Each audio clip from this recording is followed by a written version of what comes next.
बहन हमार बेटी के सास ना माई बन के रखिया। चिंता मत करें, रानी की महारानी जैसा रखा।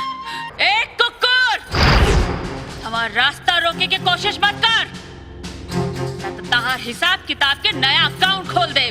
तब तो और मजा आई। तू कैसे गिनी है, हम ऐसे करब। औरत के कमाई पे एगो मौगा ऐस करेला। देखा हवे, अपन बाप से जाकर पूछ ली है।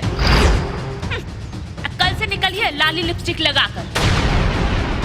तोहरी हरकत के बारे में अगर हमारे पति के पता चल गई ना, तो तहार देही के नक्शा बिगाड़ दी है। बिगाड़ब तब हम तोहरा रूप के नक्शा के बक्सा।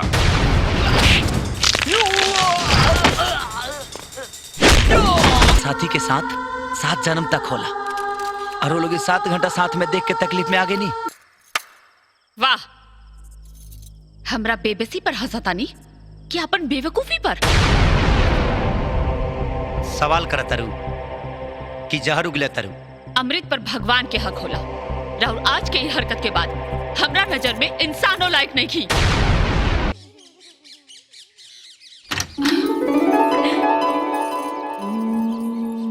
Good morning. चाय लाई बानी।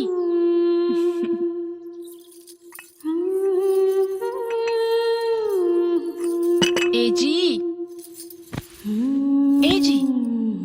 चाय पी ली?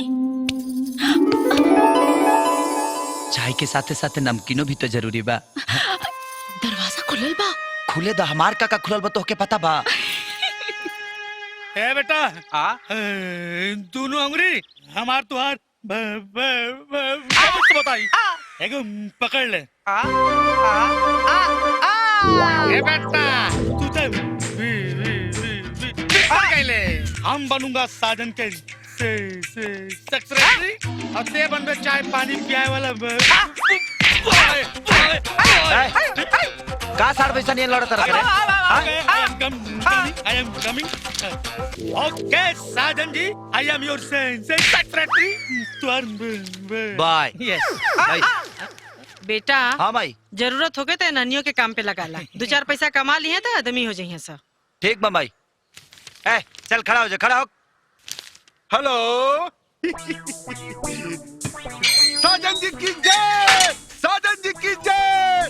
धूम मचा दे, धूम मचा दे और धूम मचा दे। बैठी।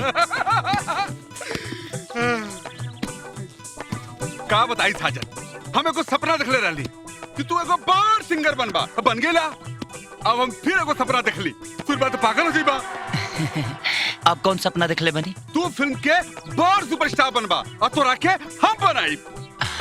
3 फिल्म के ऑफर एक साथ है। यह एग्रीमेंट फॉर 3 फिल्म साइन करी। अरे पहले साइनिंग तो दी। साइनिंग हम दी। हाँ। अरे हम रिस्क लेवत बाड़ी तोरा के हीरो बनावे खातिर। अब पहला फिल्म में खाली 5 लाख और दूसरका में 10 लाख और तीसरका में 15 लाख तू हमरा के देबा। तब ना गोल्डन जुबली फिल्म बनाई और तोरा के सुपरस्टार बनाई। नाम साजन कुमार से हो जाई जुबली कुमार। डायरेक्टर साहब, लागत है सपना और पूरा ना है। काहे? एगो और बात, अपने मेहरबानी के मेहरारू अपने कपार पर बैठाला और फटाफट यहाँ से निकल जा, और नहीं तो जान तरह का होई तहार फिल्म हम बनाई दे। डायरेक्टर गौरी शंकर के बेइज्जती हम तोरा के हीरो बनाओ के गोल्डन चांस लेके अलबारी साजन। फिर से सोच ला। बाबू चाटू फाटू है ना, देखा लो एकरा के उठा के जल्दी से जल्दी फेंका लो।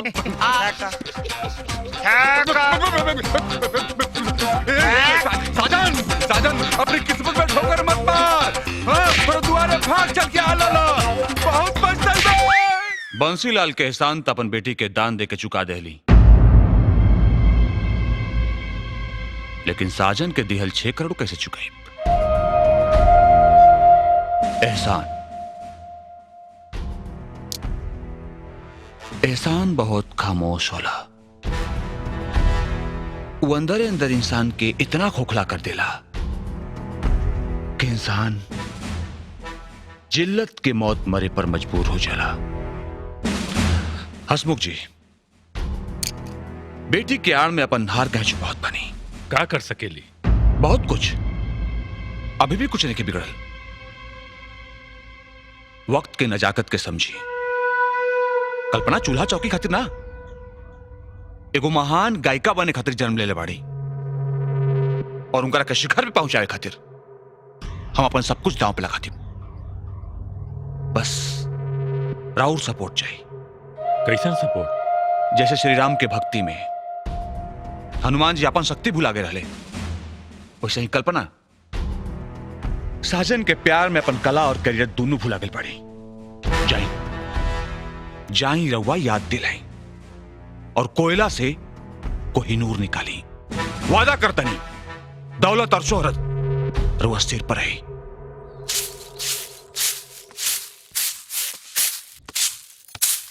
माई लाई ना हम करब। ला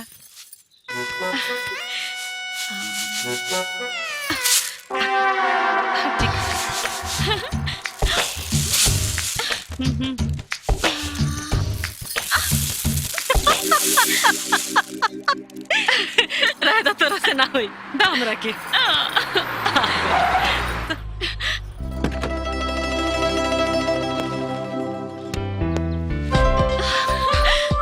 अरे जी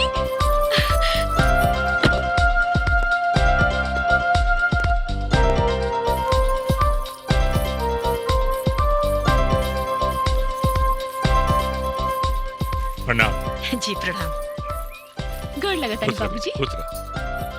रउआ लोग बैठी, हम हलवा बना के लिए आवत नहीं। बैठी जी, बैठो बिटिया। माई कैसन बाड़ी बाबूजी?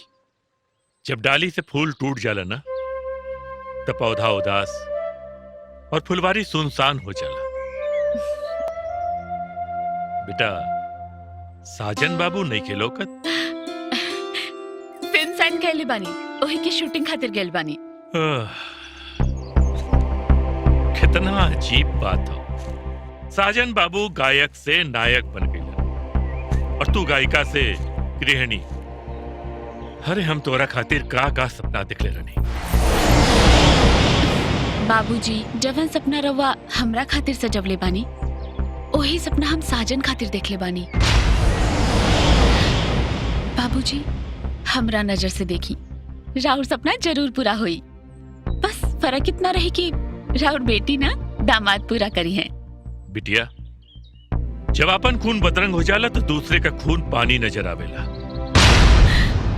बिटिया, हमरा के पूरा विश्वास बा कि हमार खून हमरा सपना के बदरंग न होके दे। तू हमार सपना जरूर पूरा करबो, काहे कि हम तोहरा के हमेशा अपन बेटी ना बेटा समझ ले बानी। बिटिया, हलवा तैयार हो गल है, संधि जी के लेके अंदर आवा।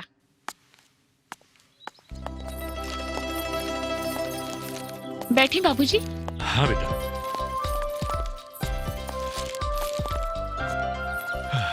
ली हलवा खाए भाई साहब, और इतने से काम ना चली। हम खाना बनाओ थे, खाना खा के जाए। बाबूजी, हाँ बेटा। हम माई के हाथ बटाए खातिर जाते नहीं। हमार बेटा एक दिन तोरा बेटी के अपन दुल्हन बना के ले जाई। बंसीलाल, जौन हवा के तोहार परिवार अपने सास का ताजगी समझता, वो दरअसल आंधी का झोंका है। और जौन दिन ये आंधी तूफान के रूप में बदली ना, तुम्हारी सपना का घरौंदा तिनका तिनका करके उड़ जाए, और तब तुम्हारी जीत हार में बदल जाए। भाई साहब, कुदरत का खेल तो देखी भौजी। आज ही सब देख के जौन आदमी सबसे ज्यादा खुश हो वह हमनी के बीच में नहीं खे। शायद इनमें हमरो कुछ गलती। नहीं भाई साहब, ऐसे मत कही। होने के टाल सकेला। भौजी, हमरा के लागत बा कि बंती भैया हमरा से कहत बाटे कि हमरा के अपने साथे ले चला हसमुख। कुछ दिन तोरा साथे रहे का मन करता। अगर राहुल इजाजत होके ता बंसी भैया के अपने घरे ले जाती। भाई साहब, जेकरा खातिर दिल में इज्जत होला ओकरा लगे रहे खातिर केहू के इजाजत लेवे के जरूरत ना पड़ेला। ले जाई।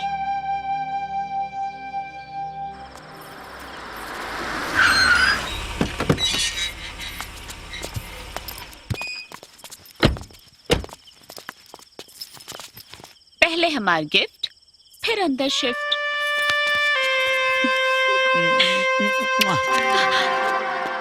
का होता बढ़िया तो का होता रे भैया ताकत रहले कि तू अपन गिफ्ट कैसे शिफ्ट करेला। अगर गड़िया के पेंट खराब भइल त तनी के चेहरा के डेंटिंग पेंटिंग बिगाड़ दे।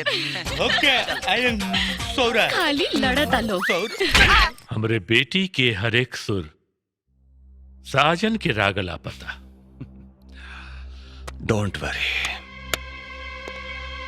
डोंट वरी हसमुख जी। अब राग भी अपन हुई, ताल भी अपन हुई, और गई है कल्पना। पैसा के पेड़ झाड़ब हम और बटोरब आप। कौशल जी, जिंदगी का गाड़ी जब पटरी से उतर जाला ना तो आदमी आनार हो जाला। हसमुख जी, हमारे पास दुगो ऐसन घोड़ा बाड़े सन जो देखे में गधा लागे लसन, लेकिन जब दौड़ लगावे लसन तो कनी के जीत के लक्ष्य आनार आदमी के भी दिखाई पड़े लगेला। चिंता मत करी, दौलत का राजगद्दी पर बैठ के राउर के शोहरत के अरमान भी पूरा हुई और हमारा अरमान भी अधूरा ना रही। रहल बात बंसी लाल के, तो बंसी लाल के भी आत्मा हाय हाय करे। हनुमान ज्ञान गुण सागर, कितना बढ़िया बाल बन रहे। ज्ञान गुण सागर। बहुत नीक लगा था है ना? माई, हाँ बेटा। अब बाबूजी के फोटो का भइल? अरे बेटा, वो कल तो हर ससुर जी आला ना तोरा बाबूजी का फोटो देख के उनके दोस्ती के जमीर जाग गई। घरे ले जाए कहना तो हम मना ना कर पानी। माना तो हम ना कर पाती माई, लेकिन हमके विश्वास नहीं हो। राउर विश्वास हम बानी जी। वैसे भी बेटा, जब पत्थर पिघलेला ना तो पारस बन जाला।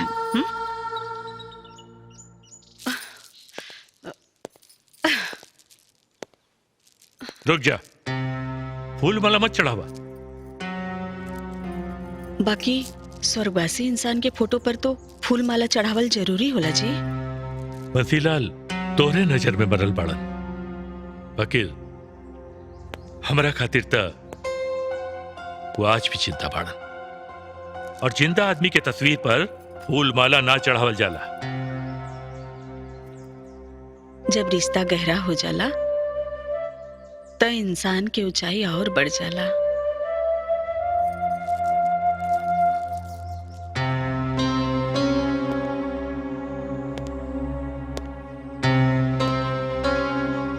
रिश्ता का गहराई तब और बढ़ जाई बंसीलाल, जब हमारी बेटी सुपरस्टार सिंगर बनके एक घर में आई।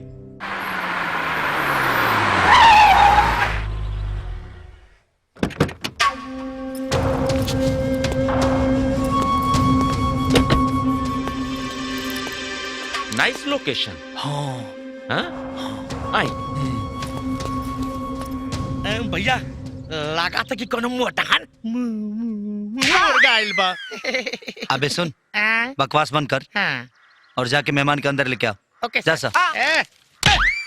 5 लाख रुपया हमारे अकाउंट में डाल दीजिएगा। ओके, नमस्कार। Okay, hello. Welcome. I am Chatu Sajan लाल का सेक्रेटरी। अरे पाटू साजन लाल को पानी पिलाता है, बैग धोता है। ओके, नाइस नेम। प्रणाम व्यास जी। प्रणाम, बैठिए। तू है सीट, तू हर सीट। अजी हम प्रोड्यूसर दमदम तिवारी। जी। और हम डायरेक्टर बम बम बिहारी। फाटू जब मेहमान लोग खाती चाय नाश्ता लेके आओ। Good name फाटू। तो रउआ सबके फिल्म बनावे के बा? भविष्य में तब बनावल जाई। तो एल्बम बनावे के होई? हाँ, फिल्म के पहले तो एल्बम बनावे के ही पड़ी। अरे महाराज, रोल उनके करे के का बा? अब प्रोग्राम करे के बा। हाँ, अच्छा, प्रोग्राम। हाँ। लेकिन ब्याह जी, हमने के इच्छा रहला कि रउआ साथे अगर कल्पना जी गईती तो बड़ा नीक हुई। देखिए, शादी से पहले राउर जोड़ी हिट रहे और शादी के बाद भी राउर जोड़ी हिट रही। ये बात के क्रेडिट हमनी के मिले के चाहिए, काहे कि शादी के बाद वाला पहला प्रोग्राम हमनी के सौजन्य से होता। अरे रवल तो हमारा मुंह के बात छीन लेनी। हम वो फैसला कर चुकल बानी कि बिना कल्पना के अपना जीवन के कोनो प्रोग्राम ना गई। जय हो। धमधम जी, ई प्रोग्राम राउर बहुत स्पेशल होई। अच्छा, ऐसे कि एगो ऐसा गाना बा जी, जवन की हम पति पत्नी के प्रेम के कलम से रिश्ता के पन्ना पर लिखाइल बा। जय हो। मर्द सब कुछ बर्दाश्त कर सकेला, पर अपने औरत का कामयाबी ना। सिर्फ हमरे बेटी के साथ गाय का फैसला करके तो हर बेटा पहला गलती कर चुकल है। अब जल्दी ओकरे हौसला का हारमोनिया बच जाए। बहुत मजा आइल ना? हम तो बहुत खुश बानी। साजन जी, आज के तो प्रोग्राम देख के अनुमान लगावल मुश्किल बा कि भोजपुरिया दर्शक के दिल पे के राज करेला, आपकी कल्पना जी। दोनों आदमी और ताली खाते ना बजेला। जब दो गो हाथ मिलेला ना, तब गड़गड़ा के ताली सुनाई देला। हमनी के जब भी दोनों आदमी एक साथे गायब जा, तो ये नजारा रुआ सबके देखे के हमेशा मिली। व्यास जी, कहल गई बा हर कामयाब इंसान के पीछे कोनो न कोनो औरत के हाथ होला, लेकिन आपके पास तो पूरा के पूरा औरत बाड़ी। जीवन साथी के साथ 7 जन्म तक होला, और वो लोग 7 घंटा साथ में देख के तकलीफ में आगे नहीं चला। कल्पना, हमरा तो आपके भविष्य तकलीफ में नजर आ रहा बा, काहे कि रउआ के कल्पना जी पहला बार मौका दिल रहली अपना साथे गावे के, और रउआ बन गई सुपरस्टार। आजो देख ली, रउआ अपन गायकी के नैया कल्पना जी के सहारे पार कर का क्वेश्चन बा। व्यास जी अपन पहचान खुद बनौले बानी, हम तो केवल इनकर परछाई हैं। अगर ऐसा बात तो व्यास जी खाली आप ही के साथ गावे खातिर काहे ऐलान कैले बाड़े? ये हमार मर्जी बा का अपना जिंदगी का हर फैसला तोहरा लोग से पूछ के ले। हम फैसला तो हो चुकल बा, कल्पना जी ना बल्कि आप इनकर परछाई हैं, काहे कि परछाई हमेशा इंसान के पीछे चलेला। आखिर कबले औरत के पल्लू पकड़ के चलबा। अपना छोटा जबान के ढेर मोटा मत कर, ना तो इतना मारब ना कि मेहरारू के पल्लू तो दूर के बात बा, अपन भगई पकड़े के लायक ना रहबे। समझ ली? चली। अपना चाल चलन पर ध्यान दा साजन साहब। एक रिपोर्टर पर हाथ उठावल तोहरा के भारी पड़ सकेला। साजन साहब, हाथ में रही। हम कहता नहीं, हाथ में रही। जाएं। चल हट रे। 1 मिनट मैडम, एक लास्ट क्वेश्चन मैडम, प्लीज। बम जी, ब्लास्ट एकदम सही समय पर भइल बा।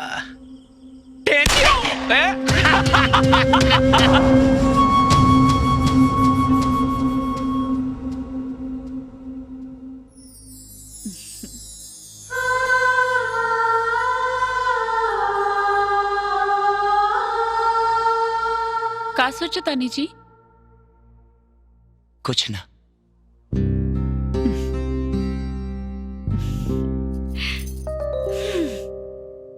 जौना छत के रउआ निहारा तनी, उहो 4 दीवारी के सहारे पे खड़ा बा। ई दुनिया में केहू बिना सहारा के नहीं खे। भक्त भगवान के सहारे बा, तो भगवानो भक्त के सहारे बाड़न। ए जी, भूल जाई ना वो आवारा कुत्ता कुल के भौंकल, जे दूसरा की तरक्की देख के अनहरिया आ जाली सन।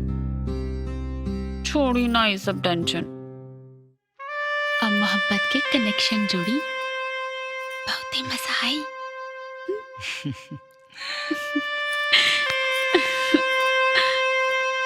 अरे ये बड़ नेक जोड़ी है। हाँ देखी तो भाभी कैसन बा? अरे बड़ नेक। हाँ ठीक बा भाभी, जोन जोन जरूरत रहे तो मिलिए गई ना। हाँ चला चला।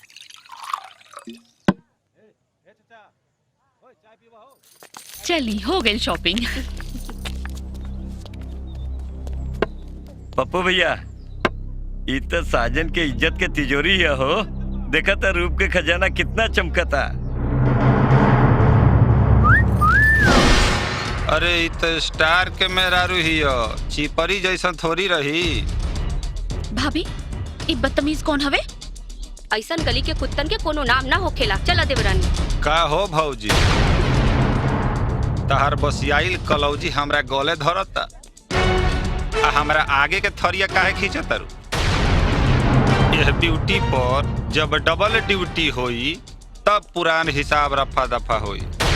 अभी बताओ तनी, छोड़ी इनके। ए जाके उठा के लाओ सन।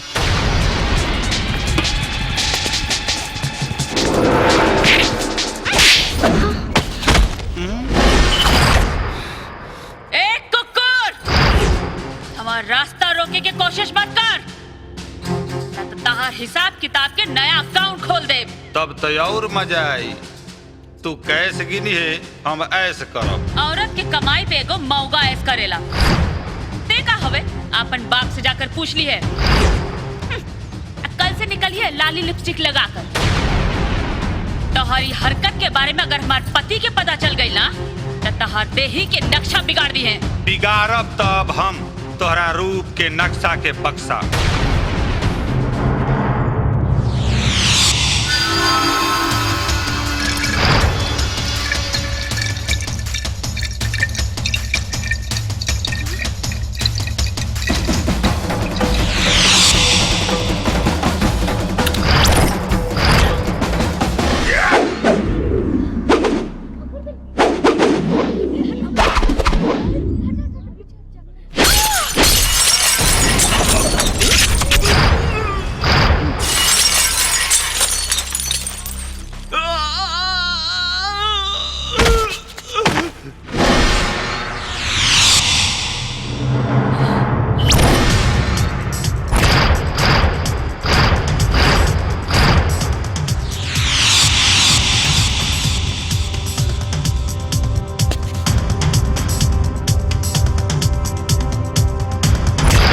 हमरे जान के रूप तो बच गई, लेकिन तोरा रूप के अपना हाई टेम्परेचर धूप में ऐसा जलाई कि तोरा हड्डी के सुरमा बना के तोर बाप अपने आंख में लगा के घूमी। ए मारसन।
माई माई हाँ बेटा ए माई का हा? माई हम माना तानी कि तू रानी के बेटी की तरह माने लू, लेकिन तुम्हारी बेटी ना पतो है पतो आई क्या अकेले मार्केट जाए देवे के छूट दे ठीक नहीं खे। तो का हम 24 घंटा घरे घुसल रहा। हम ये कहा तानी तोहरा जाही करला तो तू हमसे बोले रहा, तू हम घुमा के लेके आई रहती। घूमे ना गल रहनी जी, कुछ जरूरी सामान किने के रहे वही किने गल रहनी। उता हमहू लेके आ सकत नहीं है। औरत की कुछ सामान होला ना अम्मा जी, जे सिर्फ औरतें किन सकेले। अरे बेटा का तू मेहरारू के बीच में टांग अड़ावत हुए हैं? दुल्हन ठीक कहता रही जो माई, लेकिन तोहरो पता होके के चाहिए कि रानी के नैहर ना ससुरा हा, लोग यहाँ दूसरा के घर जला के अपन रोटी से केला। अब सेके चाहे फेंके आई डोंट केयर, हम अपन जगह पर बिल्कुल ठीक बानी।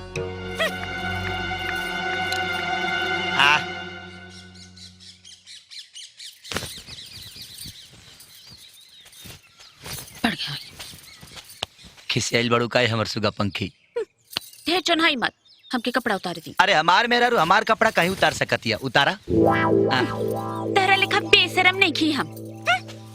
अरे सुना है हमार शर्मिला टैगोर।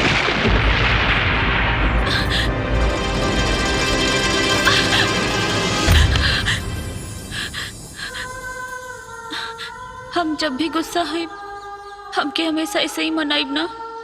हर समय हर पल एक जन्म ना 7 जन्म तक मनाए।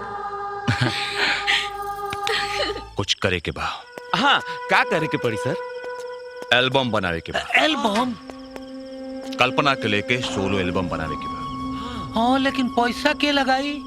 हाँ अब हाँ आज ही तक तो बन जाई। हाँ जितना खर्चा लागी हाँ हम करब। हाँ ठीक बा सर। लेकिन एक बात याद रहे। क्या सर? वो एल्बम साजन का भी एल्बम से बड़ हिट होके के चाहिए। हिट हो गई सर। डायरेक्टर तो हम ही रहब नु सर। सर हम प्रोड्यूसर रहब। ठीक बा, जासन और एल्बम का तैयारी में लग जा सन। हाँ जय हो दमदम जी।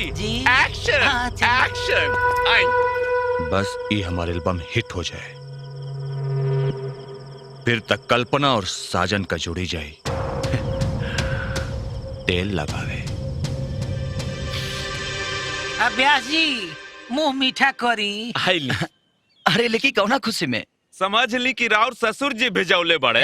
तब तो हम जरूर खाई। अरे हो ए पर तो राउर सबसे ज्यादा अधिकार बा। खाई खाई जितने राउर गला मीठ होई उतने हमनी के एल्बम हिट होई। वॉइस म्यूजिक कंपनी से तो बात हो गई बा। म्यूजिकल ऑडियो भी आ गई बा। बजट भी ठीक ठाक बा। कंपनी 10 लाख रुपया देती है।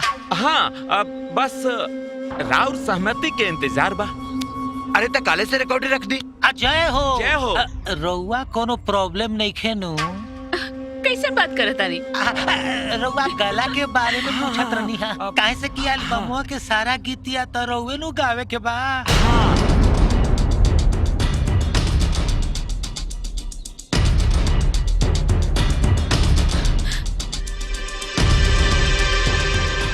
दमदम जी जी गायकी अगर हमार सांस बा तो ब्यास जी हमार धड़कन।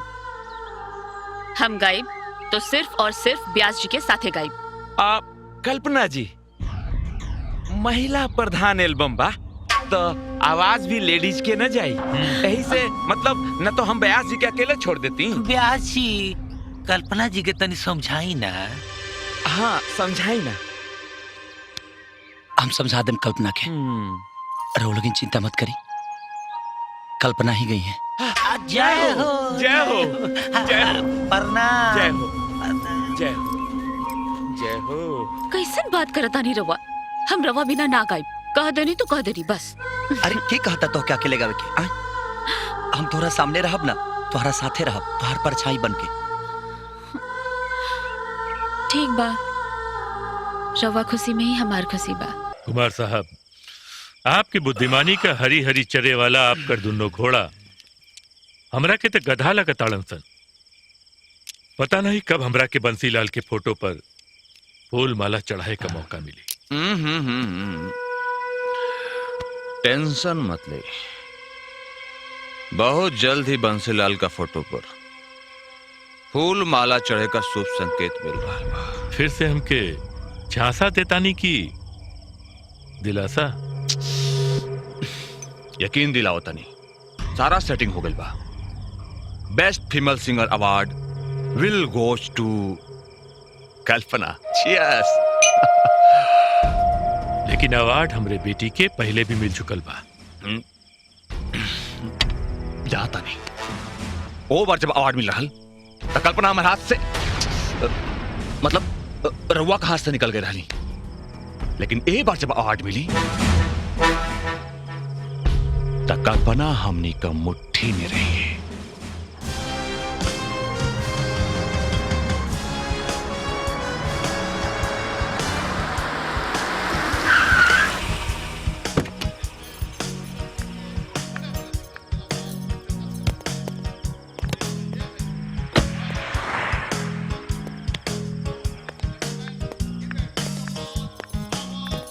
एक्सक्यूज मी मिस्टर साजनलाल, ये आपका पहला अवार्ड फंक्शन है। आपको क्या लगता है कि इस साल का बेस्ट सिंगर का अवार्ड आपको ही मिलेगा? बिल्कुल, हर साल मुझे पब्लिक का प्यार मिला है और हमको आशा ही नहीं विश्वास भी है कि इस बार भी पब्लिक का प्यार मुझे ही मिलेगा। जी thank you. Thank you. Please come this side. Kalpana ji, magazine के कवर पेज के लिए आपका सोलो फोटो चाहिए था। हाँ हाँ। वेलकम।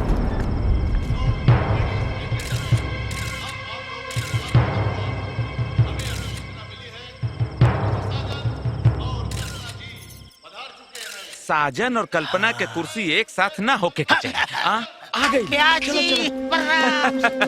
नमस्कार, वेलकम वेलकम। अरे रउआ लोगिन और यहाँ? अरे वो गाना ना सुन ले बनी कि तू जहाँ जहाँ चलेगा मेरा साया साथ होगा मेरा। ई का करता नहीं रहुआ? बस ये कहनी है कि रो लोगिन सच में साया आई कि अभी जिंदा बानी। बड़ी बुधा मजाक कनिया महाराज, देहिए थरथरा गिला। आई बैठी, आई ना आई।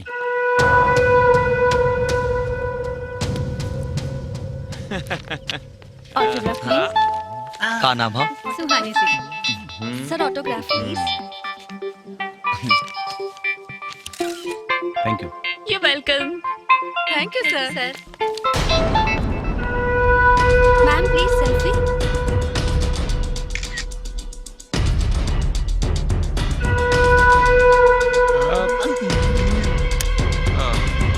देखिए दर्शक तो भगवान होले। पता ना केकरा पर कब दिल आ जा। हम आ गए नी। कल्पना जी कैसी हैं आप? बहुत बढ़िया।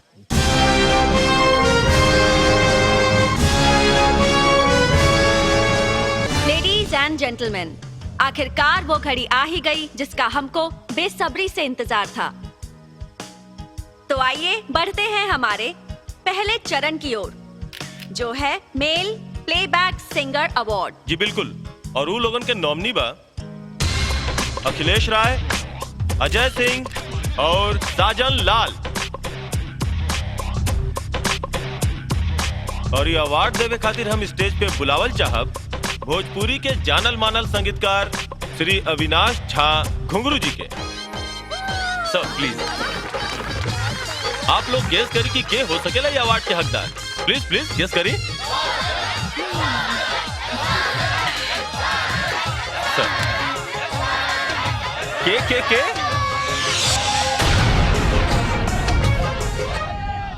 और ये अवार्ड जाता है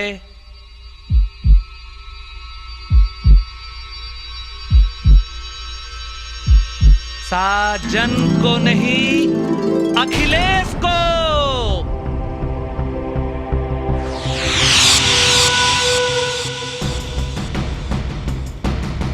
बहुत बुरा भल व्यास जी। Thank you. Thank you. जोरदार तालियन से स्वागत करिए अखिलेश राय जी के। तो आइए बढ़ते हैं अवार्ड्स के नेक्स्ट सेगमेंट की ओर। जी हाँ, लेकिन ओकरा से पहले दो लाइन। वो कहल जाला ना कि ओकरा के जीते के आदत होइए जाला, जेकरा के सफलता के शिखर पे पहुंचे के जुनून होला। Best female singer award. Best female singer award. जी हाँ, और ओकर नॉमिनी बा लोग राधिका जी, सीमा जी और कल्पना जी।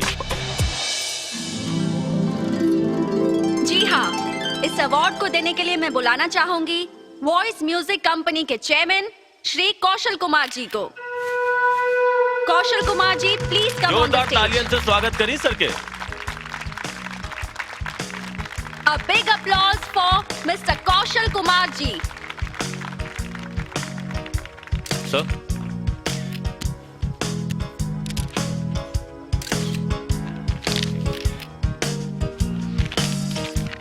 So, audience, any guesses?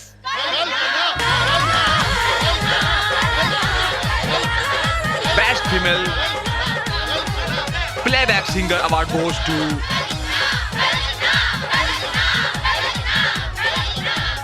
yes, Kalpana.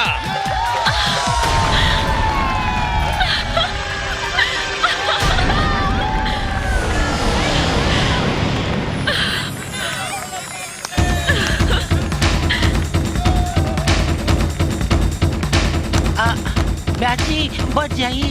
बैठ जाइए जाइए। Congratulations. Thank you.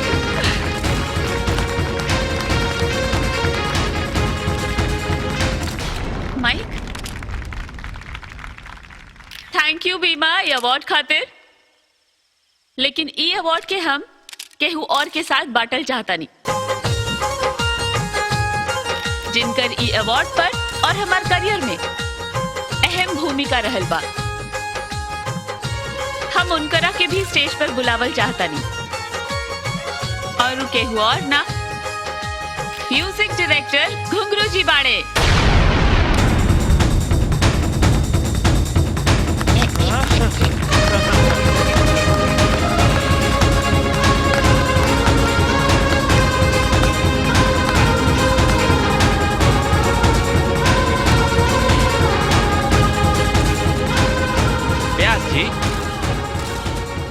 कहाँ जाता नहीं? फ्रेश हो गया होता नहीं। अच्छा पार्टनर जी, कल्पना जी के बाद ब्यास जी के हजमा खराब को दहलोस।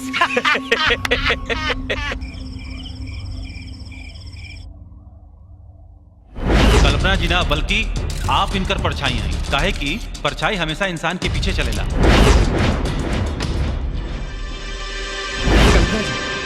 मैगजीन के कवर के लिए आपका सोलो फोटो चाहिए था। हाँ हाँ, प्लीज मैम, वेलकम।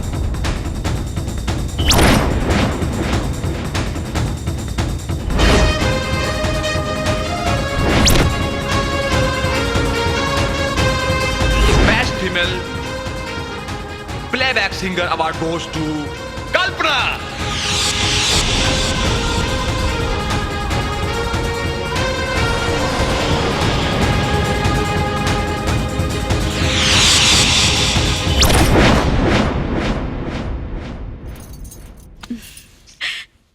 देखी जी कितना नीक लगा था ना। हाँ ठीक बा। का ठीक बाजी, रवा हमार हर कामयाबी हर खुशी कितना नीक लागेला। फिर वो हसीन लम्हा काहे ना नीक लागल कि रवा हमके अकेला छोड़ के आ गई नी। पता बा हम रवा के ढूंढत रहनी। बस हम बहुत थाकल बनी, तुम आराम करा, कल बात कर जाए।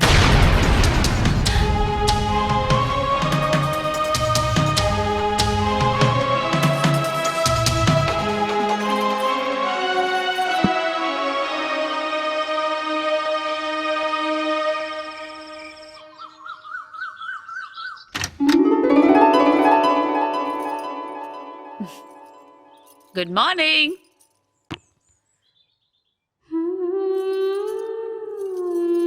चाय लाल बानी।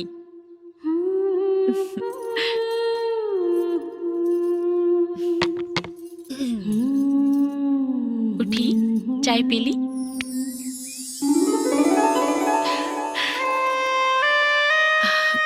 आज चाय के साथ नमकीन ना चाहिए? चाय बाहर भेजवा दो।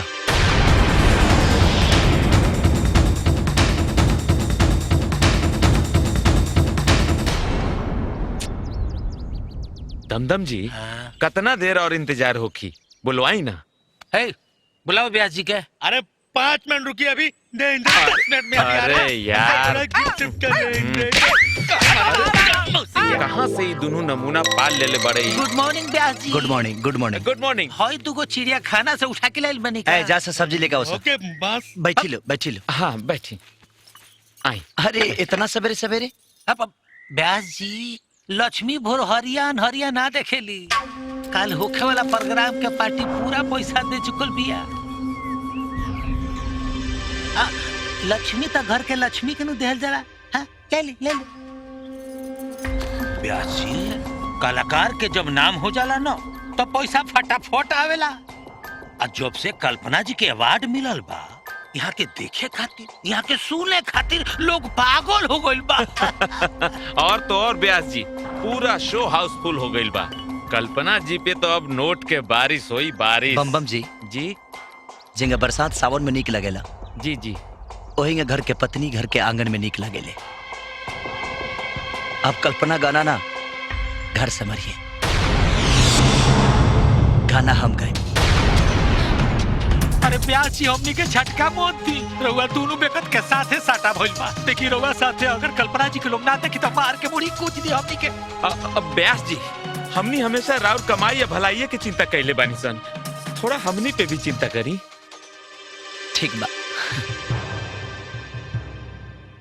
लेकिन रुआ लोगिन आइंदा ख्याल रखब। प्रोग्राम हम अकेले ही गए। जी खा कल्पना।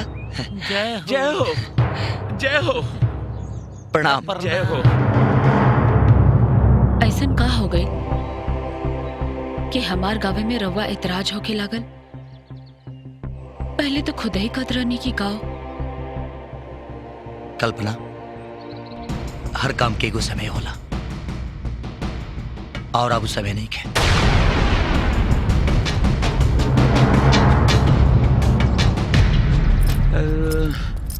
लग गई।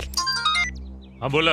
श्री श्री 108 श्री हंसमुखनाथ जी महाराज नमस्कार। नमस्कार का नटई दबा के चमत्कार का चिट्ठी बचा। महानुभाव घर में आग लग चुकल बा फिर भी राउर बेटी खामोश बाड़ी। तूफान के पहले का खामोशी बा बम बम। ये आग में इतना घी डाला कि ओकरे धुआं का खुशबू हमारे नाक तक पहुंच जाए। रउआ खुशबू के चाहत छोड़ दी बंधुवर। काहे कि बहुत जल्दी हमनी के लगावल आग के राख राउर माथे पे तिलक बन के चमकी। मिलते हैं ब्रेक के बाद। नमस्कार।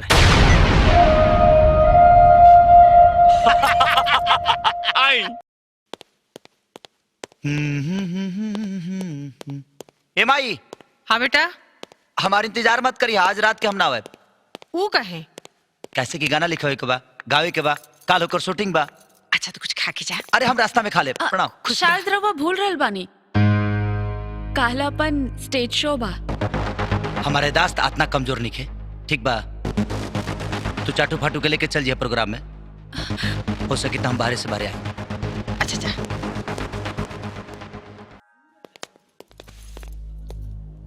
दमदम जी। हाँ नेकी कैला के इतना बड़ सजा मिली ये हम जानत रहती नु त चापा कल में कूद के हम अपन जान दे देती। अरे महाराज फोन लगाई इन्हें हार्ट फेल होके वाला बा। पता ना ब्याह जी होई है कि ना होई। और कितना फोन लगाई 20-25 बार फोन लगाई बानी एक को फोन नहीं के उठावत। अरे कल्पना जी भाई रहे दे बहुत जरूरी मसला चलता। तनी रुआ फोन लगा के पूछी ना ब्याह जी कहाँ बनी। हाँ चाटू फोन दा। रहे दे। हाँ हाँ हाँ हम आधा घंटे में पहुंच जाए। का भइल? का भइल महाराज? आधा घंटा और लगा। आधा घंटा? पब्लिक उधर टमाटर जूता के बारिश कर दी पिटाई जाई हमनी सन। अरे आज मुंह आती है सर बमुखल पड़े सो। दमदम जी एक काम करता नहीं हमनी ना ऑडियंस में जाके शामिल हो जाते नहीं केहू पहचानी ना कि हमनी के ऑर्गेनाइजर बनी। दमदम जी जी जी जी अनाउंसमेंट कराई। हाँ? हम संभालब स्टेज तब तक। रहुआ जय हो जय हो जय हो चला हो। अरे हुजूर अभी आए अभी बैठे अभी दामन ही संभाला है। अभी आए अभी बैठे अभी दामन ही संभाला है। जरा दिल थाम के बैठिए हुजूर क्योंकि अभी बहुत कुछ होने वाला है। ए अरुण जो धंधा पे लग जो। जी हाँ, दिल थाम के बैठिए, आपके इंतजार की घड़ियां खत्म हो गई। बस थोड़ी ही देर में आपके बीच आ रहे हैं हमारे सुपरस्टार गायक कलाकार मिस्टर साजन, और उनका साथ देने के लिए आ रही हैं मिस कल्पना। तो जोरदार ताली होनी चाहिए आपके हाथों की। ताली ना गाली मिली तो के। अरे दोस्तों, जरा सा इंतजार कीजिए, आपके चहेते कलाकार साजन जी बस आ ही रहे हैं। ना बोलेगा तो चप्पल से मार खाएगा। अरे जल्दी चल, शो में जाके लेट होता।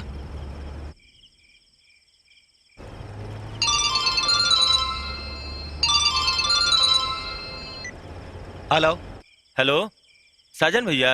हाँ, तोहरा माई के सांप काट ले बा। का? जल्दी मरते घरे आजा तू। क्या बोलता? Hello hello hello hello hello. Phone भी डिस्चार्ज हो गई। चल जल्दी से गाड़ी घुमाओ। रवा लोग इनके कल्पना के प्यार भरा नमस्कार। बहुत जल्द आप लोगों के इंतजार खत्म होके वाला बा, और साजन जी बहुत जल्द यहाँ आवे वाला बाड़न। तब तक हम एक गाना आप लोगों के सामने पेश कर रहल बानी। करे आजा हमसे मोहब्बत सनम, ए दिल बाटे तो के। अरे दुखी आत्मा बंद कर। क्या साजन के भेजा? कल्पना जल्दी से साजन के बुलावा ना तो चप्पल से मार खाएगा। मारो भाई साजन के बुलाओ। साजन के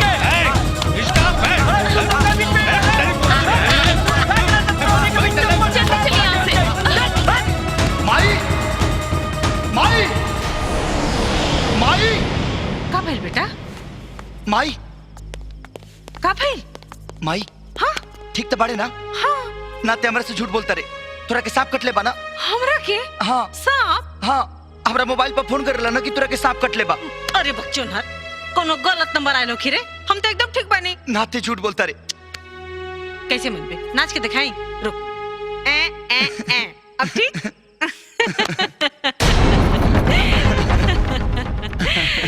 कुछ नहीं बहन बेटा। वाह, हमरा बेबसी पर हंसतानी कि अपन बेवकूफी पर। सवाल करा तरु कि जहर उगले तरु। अमृत पर भगवान के हक होला। राहुल, आज के ये हरकत के बाद हमरा नजर में इंसानों लायक नहीं की। लागता तो हर दिमाग खराब हो गइल बा। अरे खराब तो हमार जिंदगी हो गई बा, रउआ जैसे जरत मोहना आदमी से शादी करके। अरे दुल्हन, ये तू का बात करता रू? पब्लिक के जूता चप्पल खा के आ रहल बानी अम्मा जी। जब दिल दुखाला तो जबान से खाली सच्चाई निकलेला। अगर हमरा साथे स्टेज शो करे में रउआ के शान शर्मिंदा होत रहे तो प्रोग्राम कैंसिल काहे नहीं करवाईनी? आवे के बोल के धोखा देवे के का जरूरत रहे? रानी, तू हमके समझे के कोशिश कर। हमारा ऐसा कोनो इरादा ना रहे। हम प्रोग्राम में आवते नहीं है। अचानक यहाँ से कॉल चल गया कि माई के सांप काट देले बा, और हम भागल भागल यहाँ चले नहीं। मेहरारू के आगे महतारी के प्यार करल बहुत अच्छा बात बा, बाकी मेहरारू के धोखा पे धोखा देके ओकर बेइज्जती कइल बहुत गलत बात बा। कहाँ कटले बासा? हम तो देखी। हम एकदम ठीक बानी बिटिया। कोनो रंग नंबर के सही समझ के आगल रहे। हसवा कितनो मढ़ाइल रही, अपने ओरे खींची। देखा रानी, माई से बदतमीजी मत करा। रवा जैसन एहसान फरामोश के तमीज सिखावे के कोनो जरूरत नहीं खे। हम एहसान फरामोश मानी? अपन दिल से पूछी।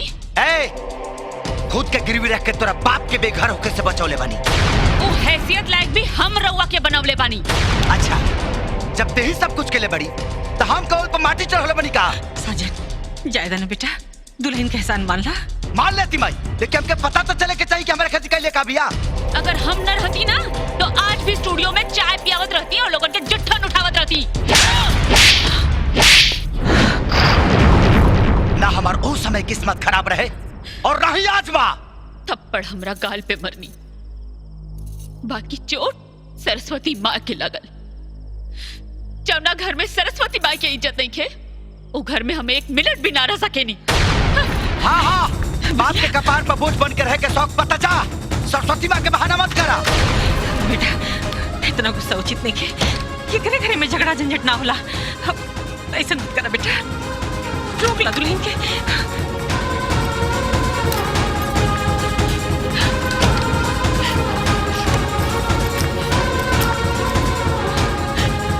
रुक जा दुल्हन। जाए दे भाई, पता तो चले कि जौन औरत अपना पति के इतना बेइज्जत करके जाती है, ओकर बाप ओकर कितना इज्जत कराता। नहीं बेटा, दुल्हन। हाँ ली। नमस्कार। चमत्कार होखे वाला बा प्रभु। मैं तो भूल गई पापी पिया का देश, बाबुल का घर प्यारा लगे। अबे तानसेन की औलाद, अबे खाली गईबे की कुछ बतईबे भी। हाँ सरकार, रुआ घर में रुआ घर के लक्ष्मी के आगमन होखे वाला बा। सेवा समाप्त। शुभ संकेत मिल गई, उन रख। अरे रानी बिटिया तू, अरे बिटिया ये तोहार आंसू बता रहल बा कि तू अपना खुशी से यहाँ नहीं खेलू। का भइल? हमार खुशी हमार अपने लूट ले लस बाबूजी। रवा से थोड़ा खुशी उधार मांगे आइल बानी। अरे हम एजा रह सके नी। अरे कैसन बात करत ताड़ू? तोहार घर बा, तोहार घर है। आवा राधे, सामान छोड़ा छोड़ा तू। आवा आवा।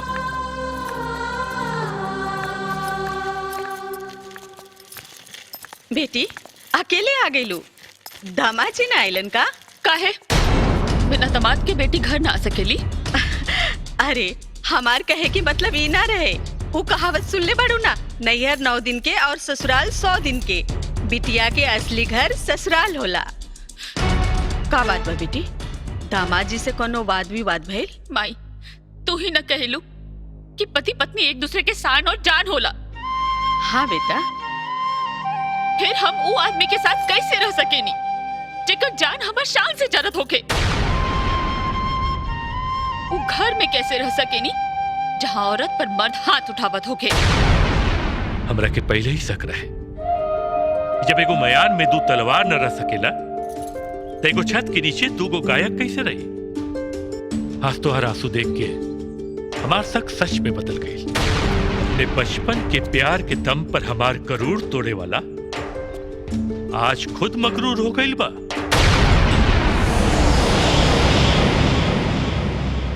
बिटिया हम समझ गई नहीं कि तोहार स्वाभिमान ही ओकरे अभिमान का कारण बन गई बा।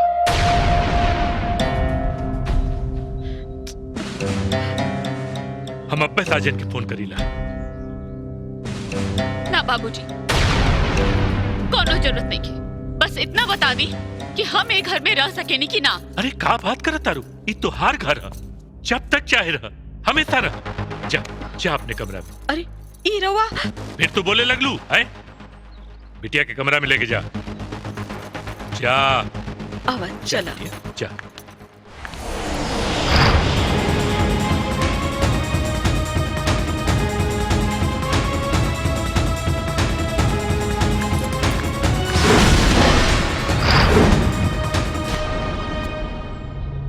तार सपना अधूरा रह गल बंसी। हम तो हार के भी जीत गई नहीं। अपना बेटी के तो हम संभाल ले, फकीर तो हर बेटा का दशा हुई।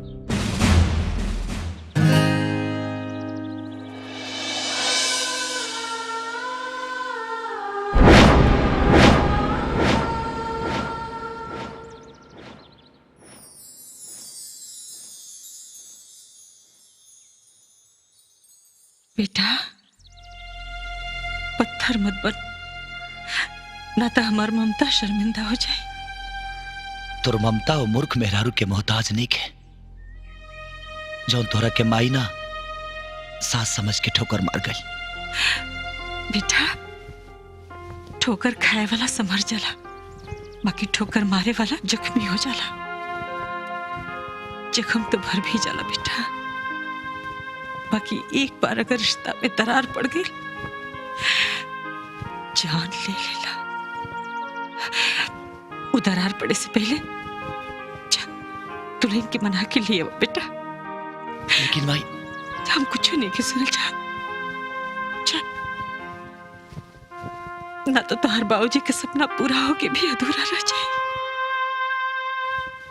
बंसी, तोहार सपना के महल के शमशान समझ के छोड़ आयल हमार बेटी, और तोहार बेटा के एक एक बूंद आंसू एक एक हथौड़ा के तरह तोरे आत्मा पर चोट करी, और हम उस चोट पर नमक रगड़े।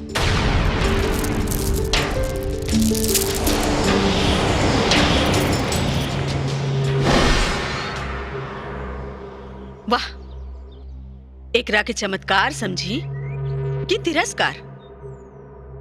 दोस्त के मार देनी या दोस्ती खत्म हो गई?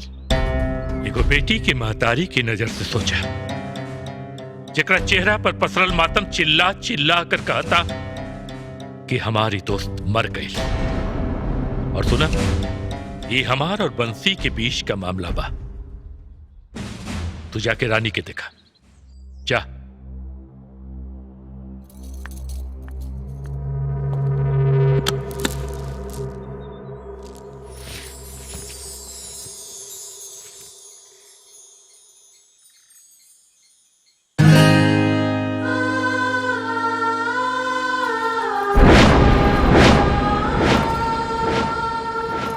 बेटी, जिंदगी के सफर भी अजीब होला।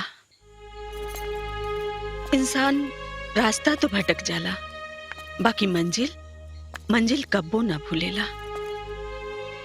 बिटिया, साजन सांस बन के समाइल बा तोरे धड़कन में, ओकरे बिना तू ना जी पैबू बिटिया। माई, जब जिंदगी लापरवाह हो गई तब जान की परवाह का करी? गलत फहमी के पत्थर से अपने आप के मत तोड़ा बेटी। पति ही परमेश्वर होला। ए बेटा, एगो बात याद रखा, टूटेला वही जे ना झुकेला। माई, जेकरा के तू परमेश्वर कहता रू, वो पत्थर हो गई बा।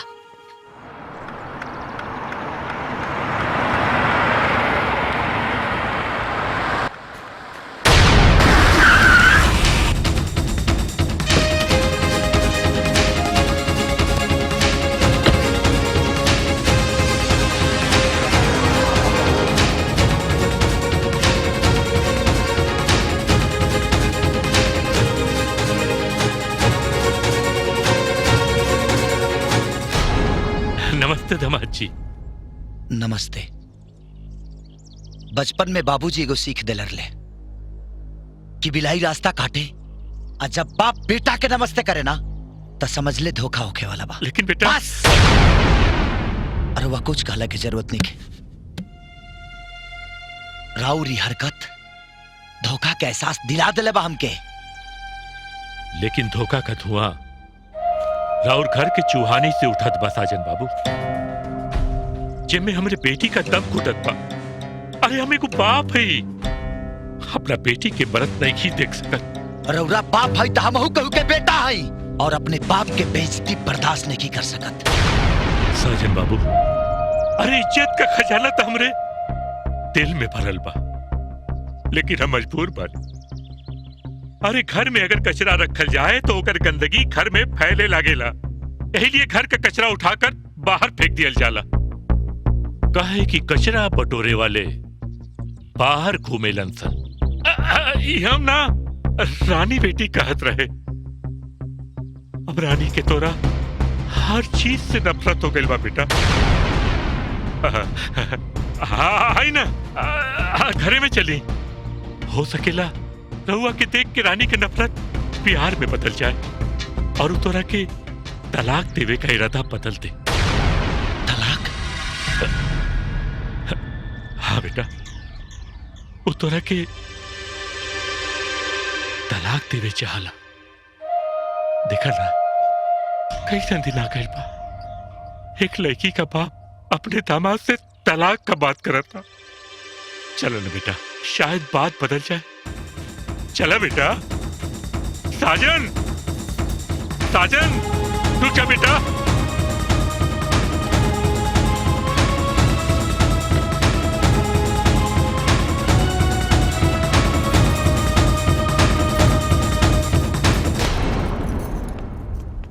बाबूजी, साजन अंदर का ही नहीं आई निहा?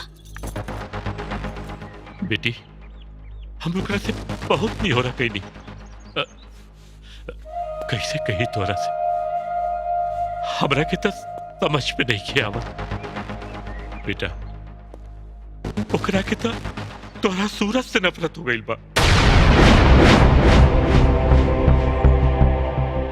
अरे अब ना तो तोरा से कोनो रिश्ता रखे चाहता, ना हमनी। एकर मतलब वो हमरा से मिले ना आयल रहन?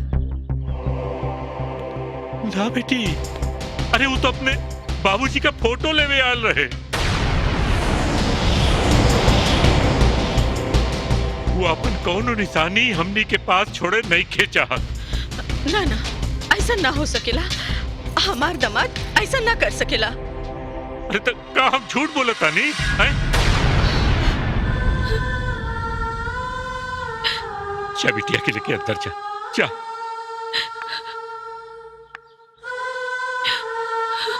चला बेटी।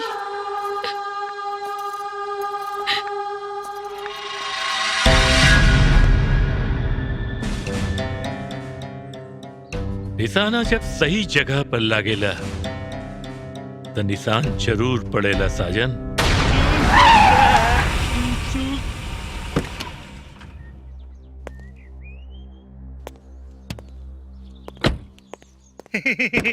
अरे काकी हो, अरे भाई भाई बाबूजी आ गए। काकी हो, बाबूजी आ गए।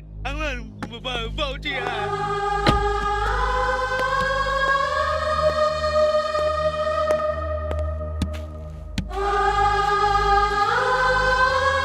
बेटा, दुल्हन कहाँ बाड़ी? और ये बाबूजी का फोटो? माई, तोहार बहु नफरत के बाढ़ में बह गई, लेकिन हम बाबूजी के निकालिए नहीं। शादी का 7 फेरा लेके 7 जन्म निभावे का वादा के लिए रहनी, और 7वें महीने में तोरा चाहत का चिता जरा देनी। माई, चिता के अस्थि विसर्जन तलाक के गंदा पानी में कल चाहता रही। तलाक? ताकत ताकत आँख पथरा जाई का तब्बो तू हमके ना बुलाई बा? इतना कठोर हो गई नी कि हमर यादों नहीं खियावत। बिटिया, जब ना चाहके भी चाहत के इजहार हो ना, यही के तो प्यार कहल जाला। हाँ बेटा, हम जाना तानी तू साजन के बिना ना रह सकेलू। तू माई हो ना, यही से बेटी के बिरह जान ले लू। माई, हमके साजन के पास जाए के बा। बाबूजी से बात करी। हाँ, चला चला। बाबूजी। हाँ बेटी। बाबूजी, हमार टिकट करा दी। टिकट? हाँ, हमके साजन के पास जाए के बा। उनका हमार गायकी नहीं की पसंद तो हम ना गाई, बाकी उन्हीं के साथ रह। हाँ, काहे नहीं। अरे बेटी, हर बाप चाहेला कि ओकर बिटिया ससुराली में हंसी खुशी से रहे। लेकिन बेटा, एगो देखा कुछ सामाजिक रीति रिवाज होला। कहा न कि तू बियाहे के बाद पहली बार घर आल बाड़ू, तो तोहरा विदाई कराए खातिर साजन के आए के पड़ी। एक काम करीला, हम चल जाइला और समझा बुझा के साजन के ले आए। बाबूजी, जल्दी जाए ना। हाँ, काले चल जाई। अब तक खुद बाड़ू ना। हाँ, चला। खुश रहा। भाई साहब, रानी बिटिया ना आई नहीं, तबीयत तो ठीक बना उनका? भौजी, जिद्द का गिद्ध आदमी के समझदारी के चबा जाला। हम रानी के समझावत थक गई नहीं, बाकी रुता तू लोगन का नाम सुनते ही बौखला जाला।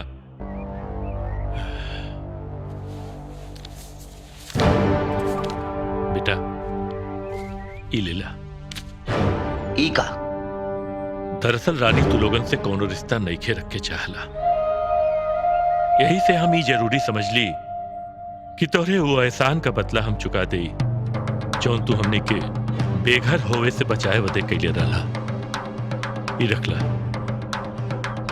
और ये पेपर पर साइन कर दा। कैसन पेपर? तलाकनामा। रानी तोहरा से रिश्ता तोड़ के दूसर बियाह करे के चाहता।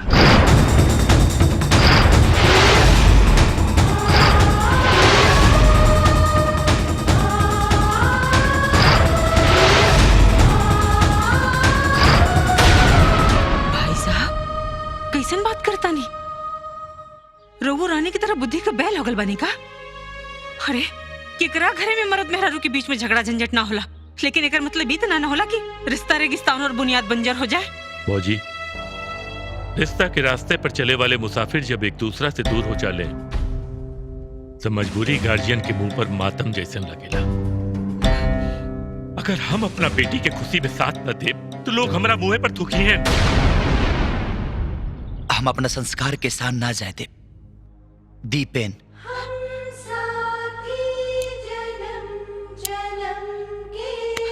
बेटा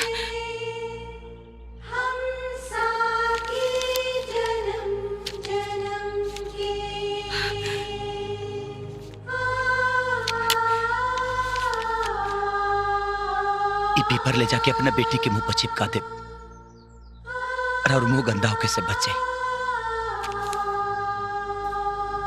धन्यवाद बेटा। भौजी, हमार कहल सुनल माफ करिएगा।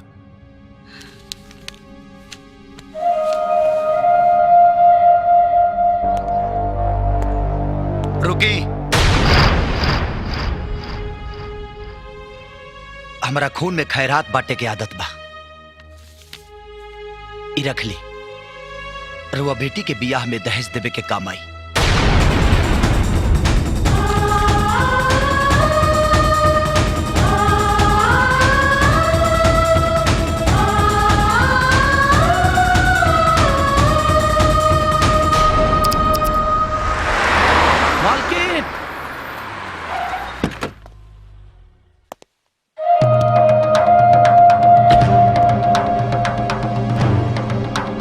मालकिन मालकिन मालिक आ गए। जो दामाद जी के खातिर नाश्ता पानी लेके जो। बाबूजी, साजन कहाँ बाड़न? का बात बा बाबूजी? घर में सब हालचाल ठीक बा ना? वो ठीक बाड़न ना? अरे बताए ना, दामाद जी कहाँ बाड़न? वो अब कब्बो नहीं है। कौनो बात नहीं के, उन आई हन तो हम उनका पास जाई, अभी जाई। रुक जा, कौनो फायदा नहीं के। अब तोरा खातिर न साजन के दिल में जगह बा न ओकरा घर में। वो तोरा के तलाक दे चुकल बाड़ा।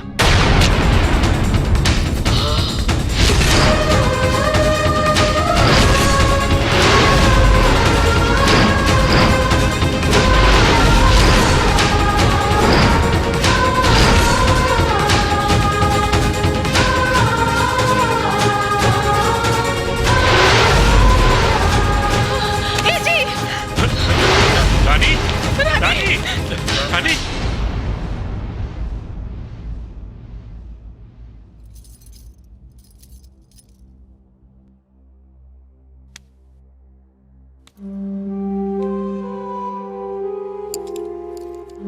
अरे आप लोग टेंशन में क्यों हैं? अरे मिठाई बांटिए। गुड न्यूज है, आपकी बेटी माँ बनने वाली है।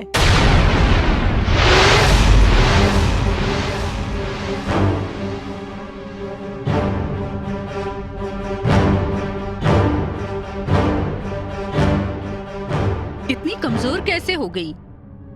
ठीक से खाना वाना खाती है कि नहीं? आप लोग इसकी सेहत का ख्याल रखिए, तभी तो तंदुरुस्त बच्चा होगा। परेशान होने की कोई बात नहीं है, थोड़ी देर में होश में आ जाएगी। ठीक है, अब मैं चलती हूँ।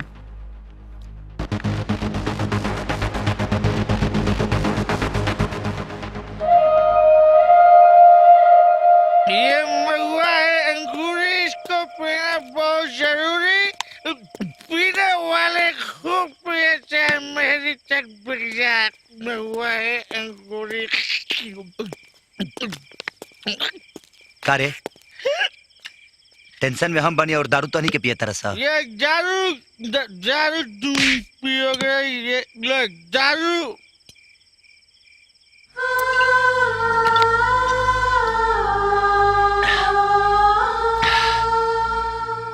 कतरा कतरा ना, आज तक पूरा समुंदर पिए के प्यास बा। शराब पी पी के है, शराब है। जबरदो बको ये बता कि मेरा रूम में ज्यादा नशा होला के दारू में? ए भैया, मेरा रू जोन होले हाँ चन चन चन चन ले आवे। हाँ और दारू हाँ चन चन चन चन भगावे। अमाई लबदा गिरावेले। आवाज सुना सुना लगता क्या? कौन है? मार कैमरा कॉलों से रंगीन रस, लेकिन जब मुंह में कलम तो पता चला कि ना इतना दर्रो है। मार 1 मिनट चाची, एक गल जो दही बतिया बता। मार वहाँ पर तो हच हच दारू पीले, पूरा के पोलट पीले।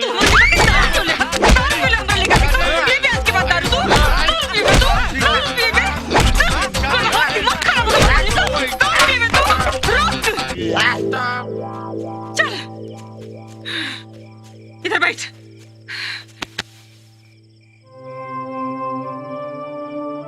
बेटा, मेरा रू का कमी दारू नहीं पूरा कर सकत। वैसे भी दोनों का रिश्ता बचपन से है, ऐसे कैसे क्यों खत्म कर सकेला?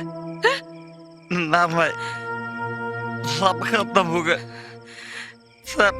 ना बेटा, कुछ नहीं के खत्म है। 3 महीने से बच्चा उसके पेट में पल रहा है। मैं अबॉर्शन नहीं कर सकती, और अबॉर्शन में माता पिता की रजामंदी की जरूरत होती है। वैसे भी वो बहुत कमजोर है। अगर आपको बच्चा नहीं चाहिए तो उसे किसी अनाथाश्रम में डाल दीजिएगा।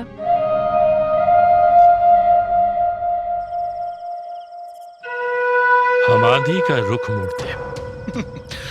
अब आंधी मौसम, लेकिन ये मौसम मुड़े वाला ना, जुड़े वाला बा। कहेंगी बच्चा अक्सर माई बाप के जोड़ दिला सन। हमरा के अपन म्यूजिक कंपनी और कल्पना का भविष्य खतरे में नजर आता। तो हर खतरा डाले और तोरे म्यूजिक कंपनी बते। कल्पना के गांव के यात्रा के तरकीब हम सोच ले बानी, और रहल बच्चा के बाद तो ओकर व्यवस्था हम कर ले। ला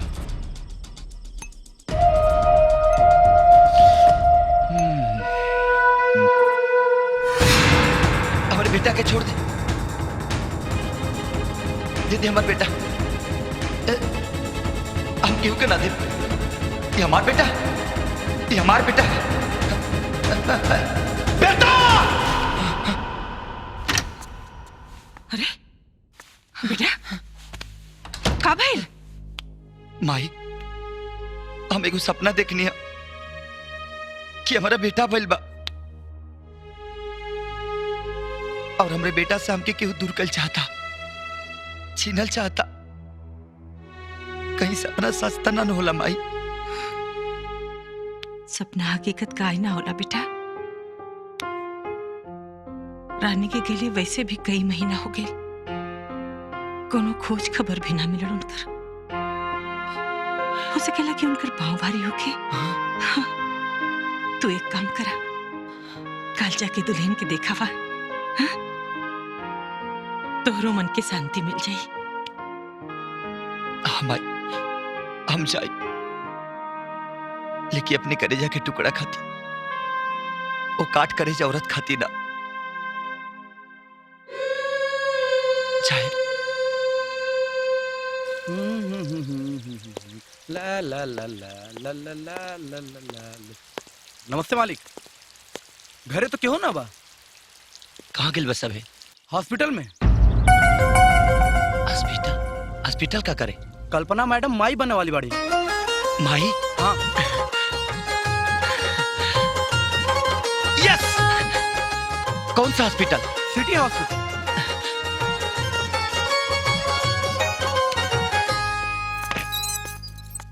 हसमुख जी, मैंने आपसे पहले ही कहा था कि इनकी सेहत ठीक नहीं है। एक तो वक्त से पहले डिलीवरी होना, जच्चा और बच्चा दोनों कमजोर हैं। मुझे ऑपरेशन करना पड़ेगा। करिए। कहो अब सब ठीक हो जाए, भगवान पर भरोसा रख।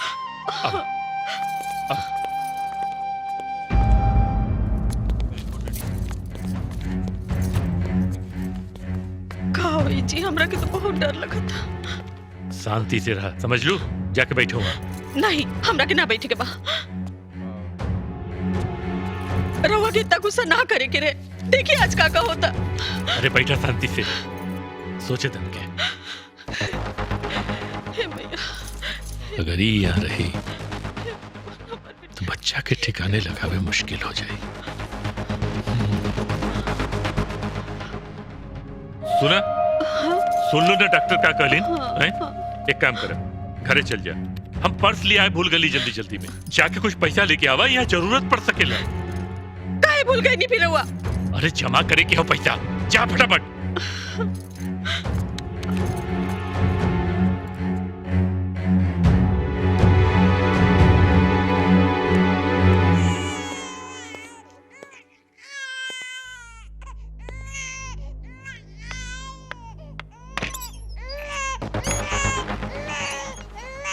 लड़का हुआ है। सुना, हमार बात ध्यान से सुना। हमरे लड़की के बच्चा पैदा भइल बा, ये बात खाली हमरे और तोरे बीच रही। सगरो दुनिया के ई पता चले के चाहिए कि हमरे बेटी के मरल बच्चा पैदा भइल बा। समझ गेलू ना? और पैसा मेरा? तो हर पैसा तोरे तक पहुंच जाए।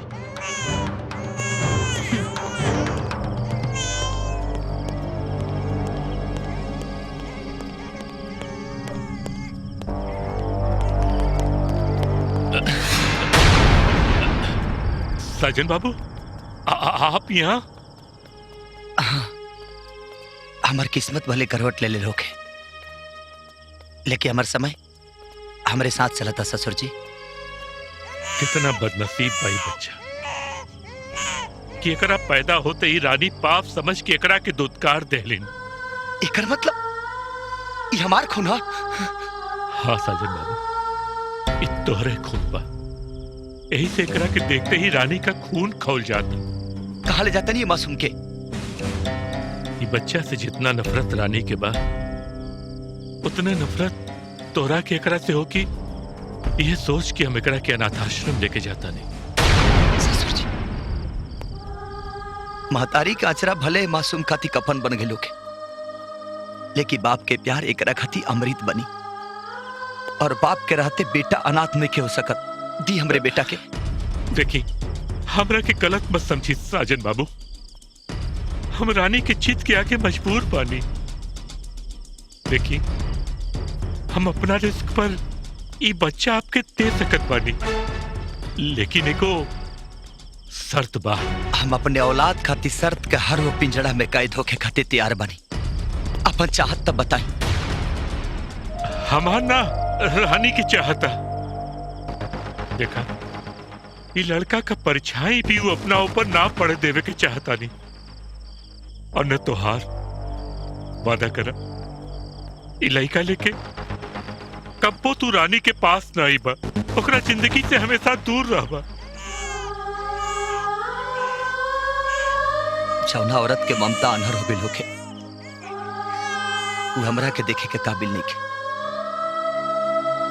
मरते दम तक हमर हरुआदानी भाई, मरते दम तक। हमरा के माफ करिए साजन बाबू।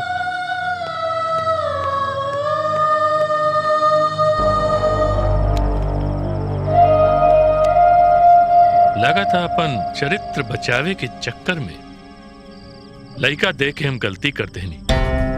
खैर कोनो बात नहीं, कुमार साहब से बतिया लेता नहीं।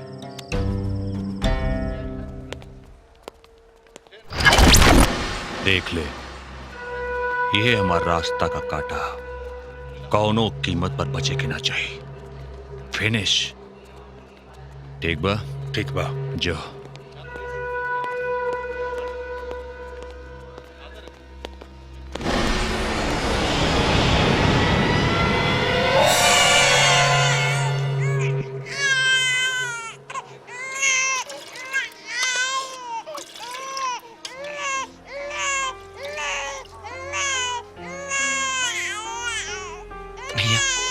थोड़ा पकड़ी ना।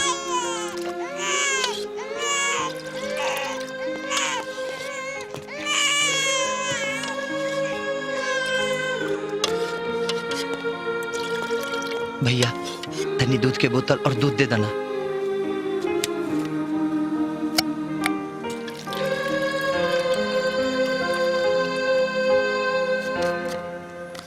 Thank you.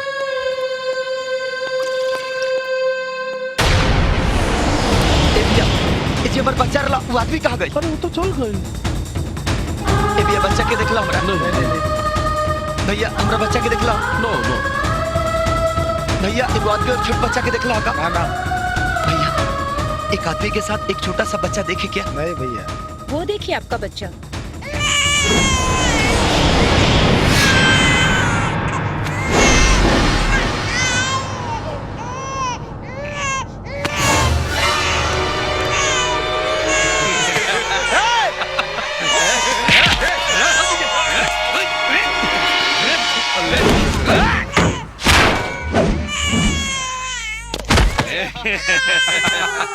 बेटा ले ले पप्पा पप्पा ए पप्पा अरे ले ना ले जाओ।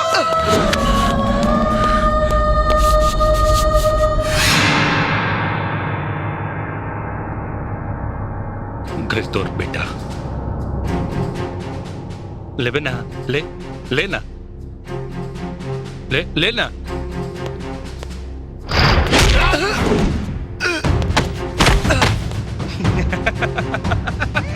ये पप्पा पप्पा देख पप्पा पप्पा ले ले ले ले आ आ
हमार बच्चा कहाँ बा माई? माई कहाँ बा हमार बच्चा? बाबूजी कहाँ बा हमार बच्चा? सिस्टर हमार बच्चा कहाँ बा?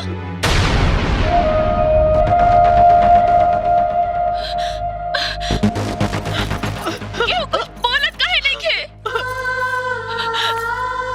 तू तो एगो माई बाड़ू, एगो माई की ममता के साथ खिलवाड़ मत कर। बतावा ना कहाँ बा हमार बच्चा? बिटिया तोहर बच्चा दुनिया में आए के पहले ही आंख मूंद ले रहे, तोरा के मुअल बच्चा पैदा भल रहे। ना बाबूजी कहना ही झूठ बा। बाबूजी कहना झूठ बा।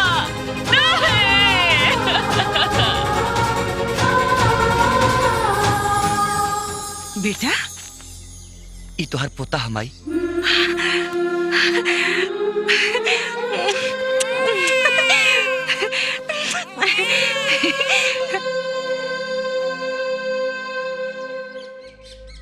दुल्हन रे माई हमरा प्रति ओकरा दिल में इतना ज्यादा नफरत बा कि आज वो अपना कोख से जन्मल बच्चा भी त्याग देलस, सिर्फ ऐसे कि हमार अंश। गुरूर और नफरत की आग में कौन औरत अपने ममता की कैसे सुहा कर सकेले? अरे ना ना, चुप हो जा बेटा, आज से हम ही तोहर माई और हम ही तोहर बाप बनी।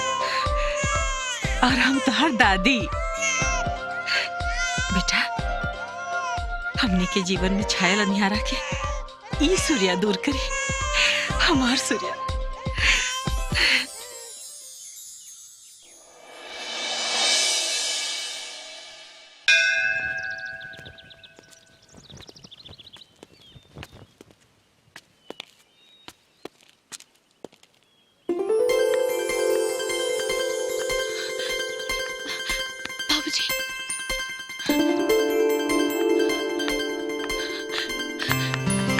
हमार बेटा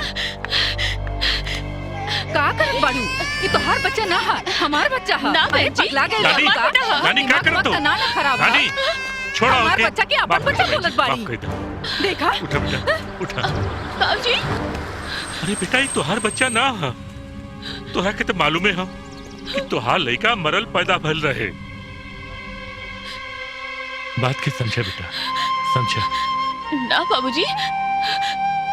चलो चलो बेटा, आवा आवा नानी। हमार लड़का कहाँ बा?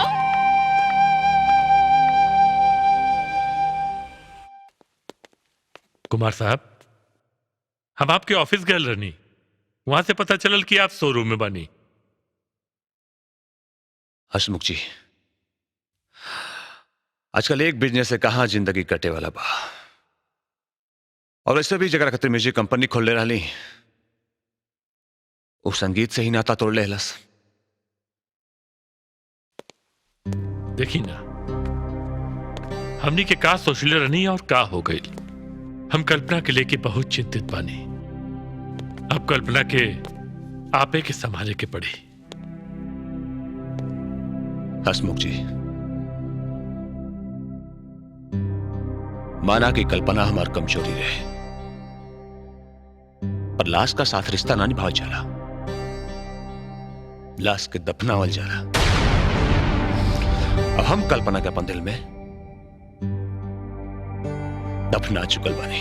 लेकिन कुमार साहब, लेकिन उकिन कुछ ना, बात खत्म तो खत्म। आज के बाद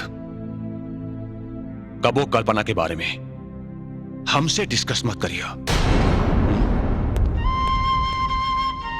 ही हम क्या करते नहीं, अपना छोटा अहंकार में अपने बेटी का घर बिगाड़ते नहीं। हे भगवान, तू ही कोनो रास्ता दिखावा।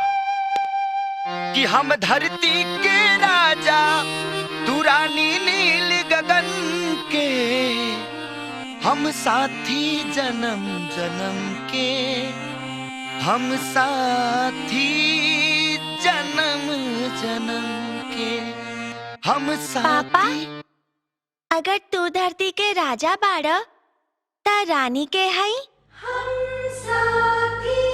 बोला पापा। माई माई। हाँ बेटा, का हो गई? ये आजकल पढ़ाई लिखाई पर कम और फालतू काम पर ज्यादा ध्यान देता। हाँ। और अपना उम्र से ज्यादा तो बोलल शुरू कर देले बा। और आज ही पढ़े काहे ना गइला? तबीयत नहीं ठीक नहीं कर। का भइल बा एकरा? का भइल बा रे? बुखार भइल बा। देखी तो नहीं, मतलब आराम करे तो ठीक हो जाए। पापा के काम कर दे बेटा। एकरा के बिगाड़े में सबसे ज्यादा तारे हाथ बा।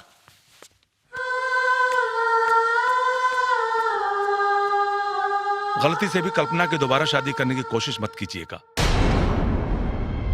ना ये मानसिक रूप से शादी के लिए तैयार है और ना ही शारीरिक रूप से।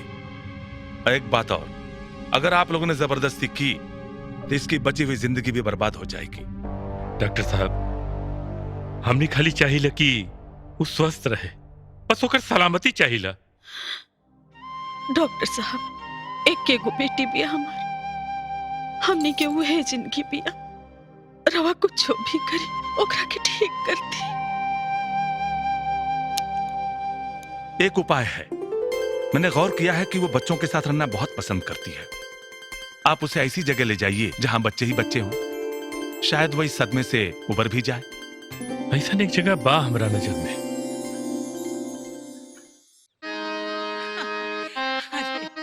अरे रुक ना, अरे दूध तो पी ले। ओहो। पापा, इके हई? दादी है। ओहो, हमार ना दादी हई, तोहार के हई? हमर माई है। फिर हमार माई कहाँ बाड़ी? बतावा ना पापा, माई कहाँ बाड़ी?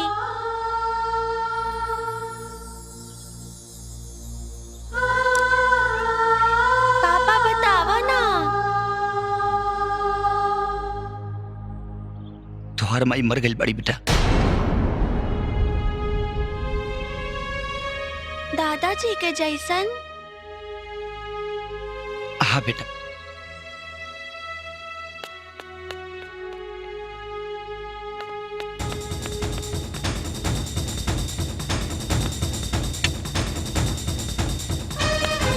सूर्या, ई तू का करे जाता रहा? दादाजी नियन माई के फोटो पे माला चढ़ावे। रह दे बेटा, वो औरत तोरा माला के भार सहे के लायक नहीं है। हम माला चढ़ाई। हम मना करे हने की माला मत चढ़ाओ। हम चढ़ाई। हम कहा था नहीं कि छोड़ता। हम चढ़ाई। सूर्या, चल। बेटा, एक सवाल तो सही रहा, गलत जवाब तो तू देता रहा। दादी, पापा माई के फोटो पे माला ना चढ़ावे देलन, एकर मतलब माई जिंदा बाड़ीन। और हमरे तरह पापा के भी बहुत याद आवेली। तू बस पता बता दे, हम बुला लाई बुनके। बेटा, तोहर नान नान गुड़ बा, तू वहाँ ना पहुँच पे बा। दादी, तू बस पता बता दे, हम बुला लाई बुनके। बस बहुत जप ले माई के नाम के माला। तोर नाम हम बोर्डिंग स्कूल में लिखवा देले बानी। सोमवार से ते वही जी रहबे और वही जी पढ़बे। चल बेटा, आजा आजा।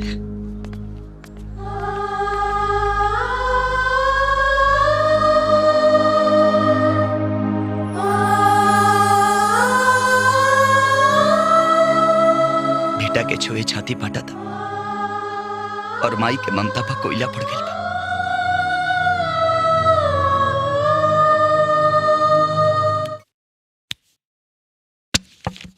कहा करता रहा बेटा, सुझ जा।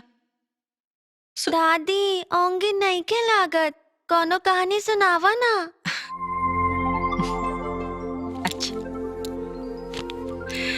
आज तरह के कहानी सुनावे का हमरो मन में बहुत लालसा बा। सुनावा। एगो राजा रहना और एगो रानी रहनी। दोनों जने बचपन में ही बिछड़ गए ना। फिर का भइल दादी? फिर राजा जब बड़ भई ना तो रानी के खोजे का कसम खेना। फिर राजा रानी के खोजे खातिर गांव छोड़ के शहर गए ना, जहां उधर बदर भटके लगले। रानी मिल गईली? हाँ बेटा, रानी मिल तो गईली, बाकी एक दूसरे के लोग पहचान नहीं बोले। काहे? कैसे पहचानता? दोनों जाने तो बचपन में ही बिछड़ गए रहना, और जब मिलने तो काफी बड़ा हो गए रहना। बाकी राजा के पास एगो निशानी रहे रानी के पहचाने का, उनकर बचपन का फोटो। फिर दोनों जने में पहचान ना भइल? अंत में हो गई। कैसे? गाना से। गाना से? गाना से। जौन गाना वो दोनों जाने बचपन में गावत रहना ना, वही गाना से। और जब रानी वो गाना सुन ली तब उनके समझ में आ गया कि उनकर आपन राजा हुआ। कहानी खत्म?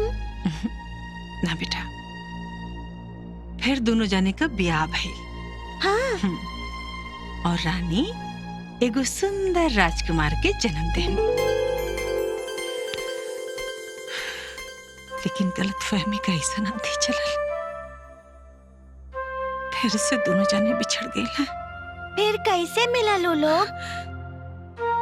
ये तो हमरा के नहीं पता बेटा, लेकिन हम ये जरूर जानत हन कि वो राजा रानी और राजकुमार के हा दादी? बेटा, वो राजा तोहर पापा, रानी तोहर मम्मी, और वो राजकुमार तू हुआ बेटा।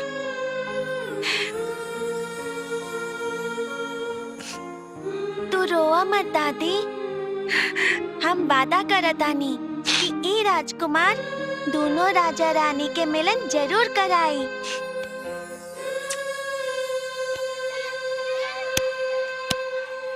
बेटा, यह तुम्हारी स्कूल कैसा लागल? ओहो पापा, जब पढ़ाई हुई तब ना क्वालिटी पता चली। Smart boy. हेलो बेटा, यही मैडम खुशबू, तुम्हार मिस। नमस्ते मिस। नमस्ते मिस। मिस प्लस किस इक्वल टू किस मिस। Naughty boy. बेटा,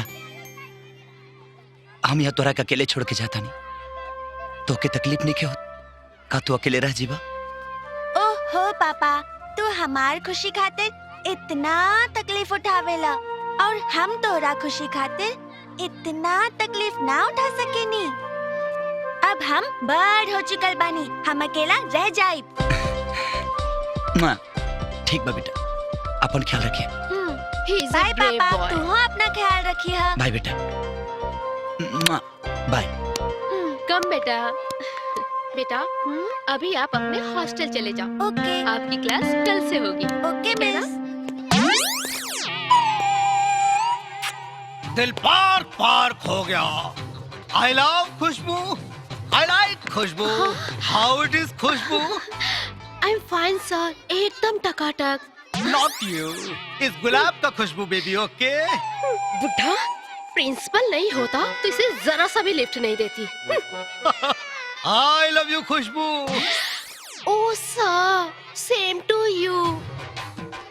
नो नो नॉट यू बेबी, इस गुलाब का खुशबू। ओके जाके किसी गुलाबों को ढूंढो ना, मुझ पे क्यों लाइन मार रहे हो?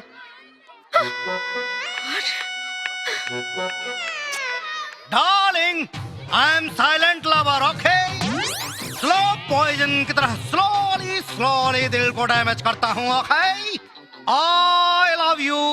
आई मैं बुढ़े लोगों को आई लव यू नहीं बोलता हूँ, सॉरी। हाँ, अब ये सिर्फ लव यू ही होगा या फिर पढ़ाई भी होगी? मेरा क्लासरूम किधर है? ओके ओके बेटा, तुम्हारा क्लासरूम उधर है। Okay, go to your class. Okay. Oh my god, very danger boy.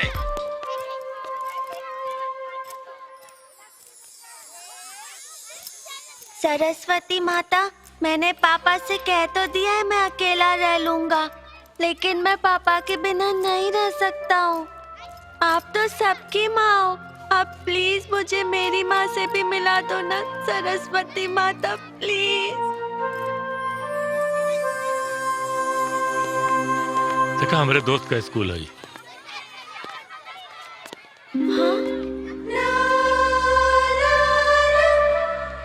Mummy,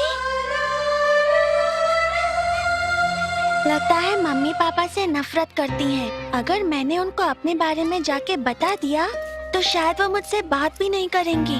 तो फिर मैं उनको पापा से कैसे मिलाऊंगा? और दादी से जो मैंने प्रॉमिस किया है उसको पूरा कैसे करूंगा? लगता है कोई आइडिया लगाना पड़ेगा। आइडिया! ओहो हसमुख मेरे यार, उखी दस्त यार, welcome to Oxford public school मेरे दोस्त। नमस्ते भाभी। नमस्ते। और सब ठीक ठाक है? भाई बिटिया नहीं दिखाई दे रही है। तू केहू के खोजो तारो का मम्मी। ओ सॉरी आंटी।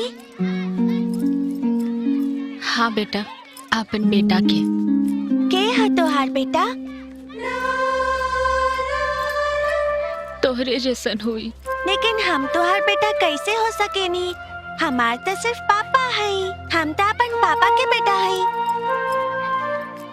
वही तो बाड़ी, पता नहीं कौन बच्चा के अपन बच्चा समझ के बतियावा ताड़ी। ओ यार, बच्चा किसी का भी हो, बेटी तो अपनी है। बस किसी भी हालत में अपनी बेटी ठीक होनी चाहिए। हाँ भाई साहब, राउर मुंह में घी शक्कर। भगवान करे हमारी बेटी जल्दी ठीक हो जाए। चलिए आइए अंदर चलते हैं। अरे गाड़ी में कुछ सामान पड़ल बा। अरे यार गाड़ी में सामान है तो चपरासी को भेज कर मंगवा लेंगे। आइए आइए भाभी जी, आइए चलिए। अरे आइए चलिए तो। अरे मेरी बेटी आ जाएगी। तो मिलबू हमारे पापा से? पिला, बाकी तू हमार दोस्त बनबा? दोस्त? हाँ बने, ठीक बा। हम अपन पापा के फोन करके बुला लाई। ठीक बा।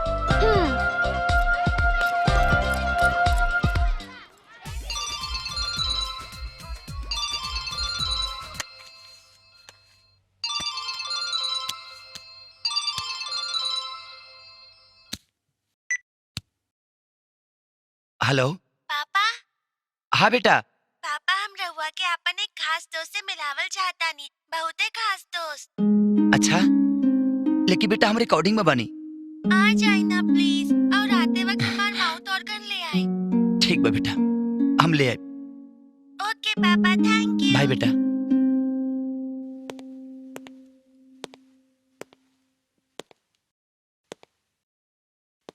सर को चाहिए का? माउथ ऑर्गन बा का? हाँ बा। दे दी। ले आओ तनी।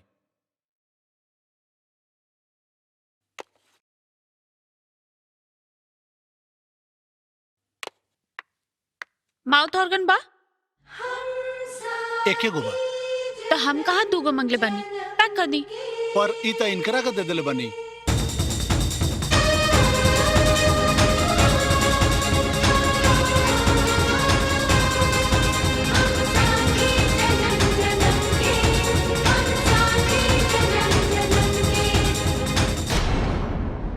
ऐसे टुकुर टुकुर का देखा तानी? हम मंगनी है ना, दे दी। एक्सक्यूज मी, ई माउथ ऑर्गन हम अपने बेटा खाती पसंद के लिए बनी। ओह, बेटा, गुड। तो ओसे का भाई ए पर और नाम नहीं खे लिखल। ई हमके आपन बेटा खाते चाहिए। दी। अचानक बेटा खाती इतना ममता? जे आदमी अपन पत्नी के ना समझ पावल, तो माई की ममता का खाक समझी। हाँ, समझदारी के सगरी दुकान जब तू ही रख ले बाड़ू तो वही के संभाला।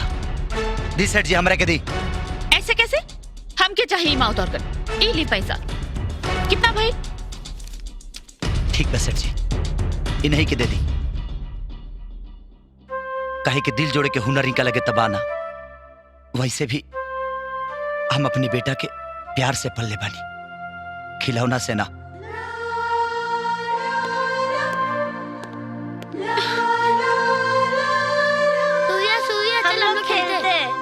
मुझे नहीं खेलना, तुम लोग जाकर खेलो। ठीक है।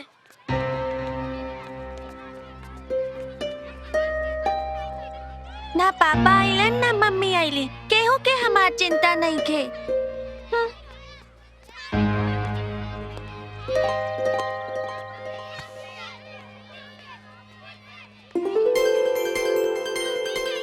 सॉरी चॉकलेट माउथ ऑर्गन कहाँ बा? बेटा, हम आवत रही तो रास्ता में हमारे को बिलाई रास्ता काट दिलसिया, यही से तो हर माउथ हरगन लेके ना पैनी है। नो प्रॉब्लम। लेकिन बेटा तार दोस्त कहाँ बा? ओही के तो इंतजार करत आनी पापा।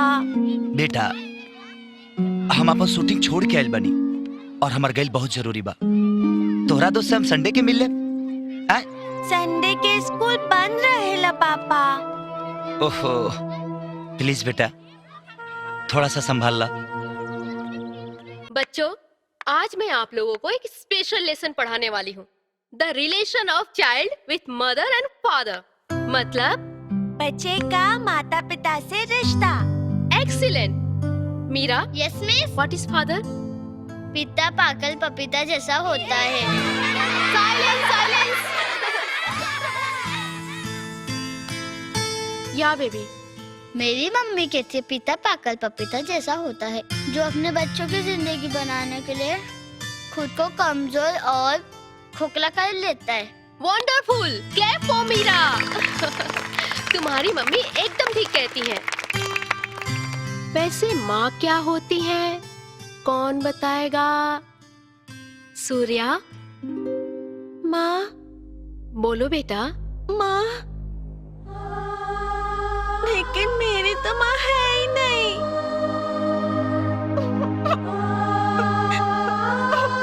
सो सॉरी बेटा, बट तुम्हारी मम्मी कहाँ है? पापा कहते हैं मेरी मम्मी मुझसे नाराज होकर चली गई। नहीं बेटा,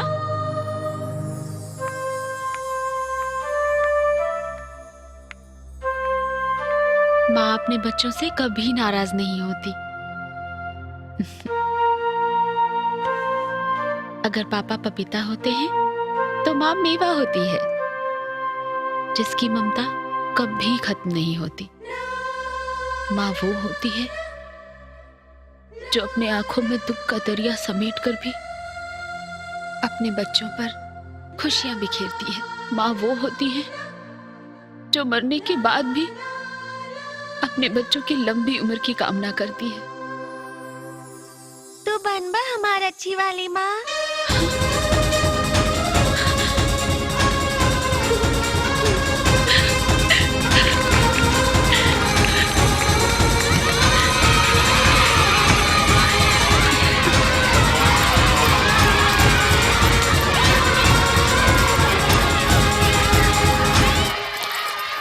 ये हमके दे दा।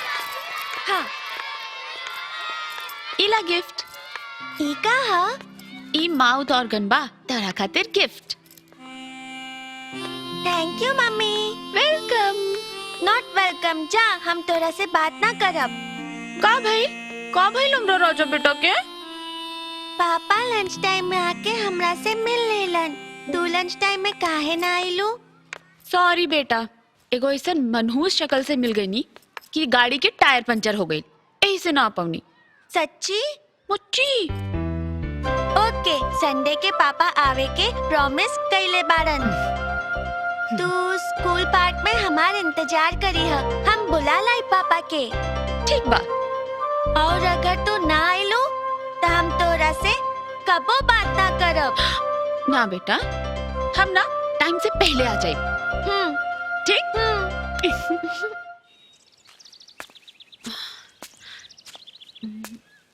सूर्या अभी तक आए ना आए।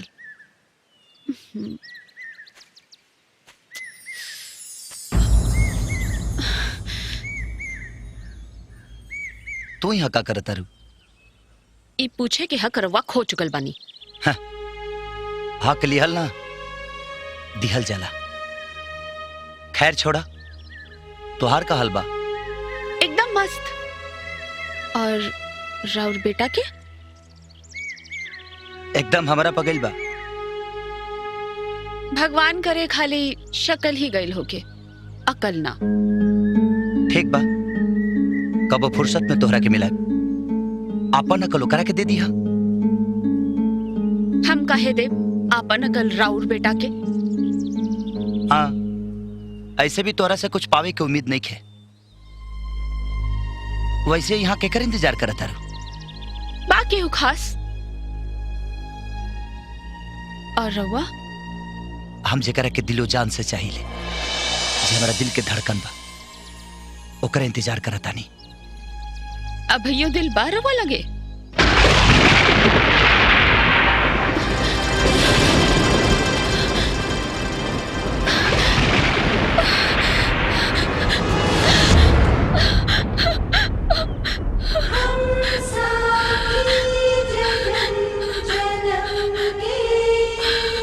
ध्यान से सुनबू, तभी वो दिल के धड़कन तो के सुनाई थी।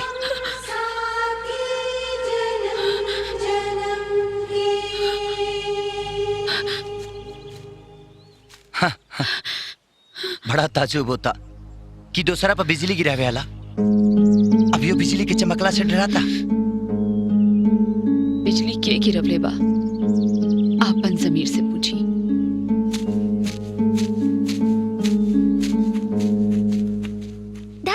की हमारी सारी मेहनत पे पानी फेर दिया इन लोगों ने। अब कौन सा आइडिया सोचूं? I like Khushboo, I love खुशबू। खुशबू जी, मिस्टेक से कंफ्यूज आइए मत, हम आपसे ही टॉकिंग कर रहे हैं, ओके? ओह, हमसे? यस। खुशबू जी, कभी कभी बच्चों के प्रिंसिपल से भी टॉकिंग कर लिया कीजिए। आपका वैलिडिटी और बैलेंस दोनों मेंटेन रहेगा, ओके? गुलाब जी, टेल मी। आपका सिग्नल बहुत वीक हो गया है, टावर का रेंज बढ़ाइए, तभी इनकमिंग और आउटगोइंग का लाभ मिलेगा। ओके, किसी गैलरी में जाके दिखा दूंगा। आप नमस्ते अंकल। नमस्ते। नमस्ते। अरे तुम इधर खड़ी खड़ी क्या कर रही हो? चलो क्लास में चलते हैं। आजा आजा आजा आजा बेटे। पता है प्रिंसिपल क्या बेटा?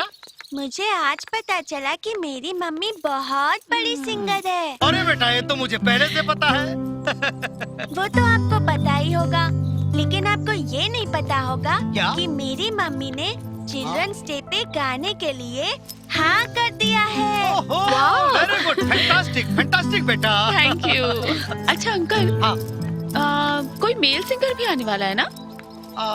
ऑफ कोर्स आने वाला है। ओके, कौन है वो? बेटा वो तो सरप्राइज है, सरप्राइज। वो तो तुम्हें स्टेज पर पता चलेगा कि तुम्हारे साथ वो गाना गाने वाला कौन है। हाँ, surprise. Okay, come on. Okay. Hello ladies and gentleman, मैं सूर्य प्रताप आप सबका ऑक्सफोर्ड पब्लिक स्कूल की तरफ से हार्दिक अभिनंदन करता हूँ। टीचर, आज ना कुछ कहना है हमको। आज हम खूब मौज उड़ाएंगे। पूरे साल सुन ली आपकी, आज हम अपनी बात सुनाएंगे।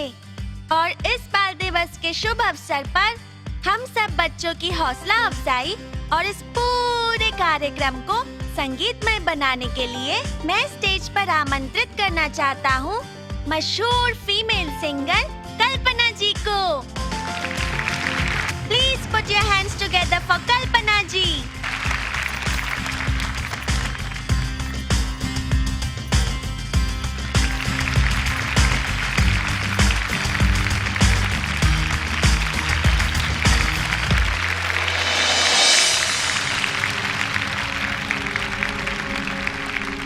और आप लोगों को ये जानकर और भी खुशी होगी कि इस कार्यक्रम को और भी संगीतमय बनाने के लिए कल्पना जी का साथ देंगे भोजपुरी के स्टार सिंगर और मेरे फेवरेट साजन लाल जी।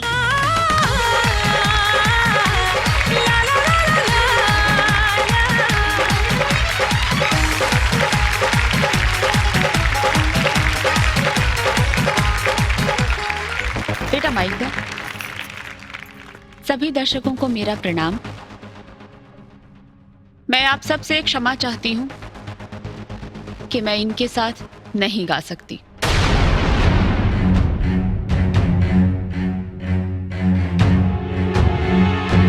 क्योंकि जो इंसान संगीत की भावना की कद्र ना करे, मैं उसका साथ नहीं दे सकती।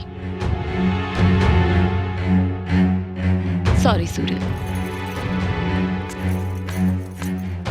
अरे कल्पना जी प्लीज रुकिए, प्लीज कल्पना जी प्लीज। सॉरी सूर्या।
ठीक बा। का ठीक बा? रवा तो कहले रहनी ना कि हम जब रूठब तो हमके बनाई। हमके मौका तो मिले के चाहिए ना। का मौका मिले के चाहे? रवा के पता बा इतना शर्म कैसे रहनी है? एक को मेरे हमारी याद आए। अरे यार मैंने आप लोगों को इतनी मुश्किल से मिलाया और आप लोग फिर चालू हो गए। ए हम साथी जन्म जन्म के, हम साथी जन्म जन्म के।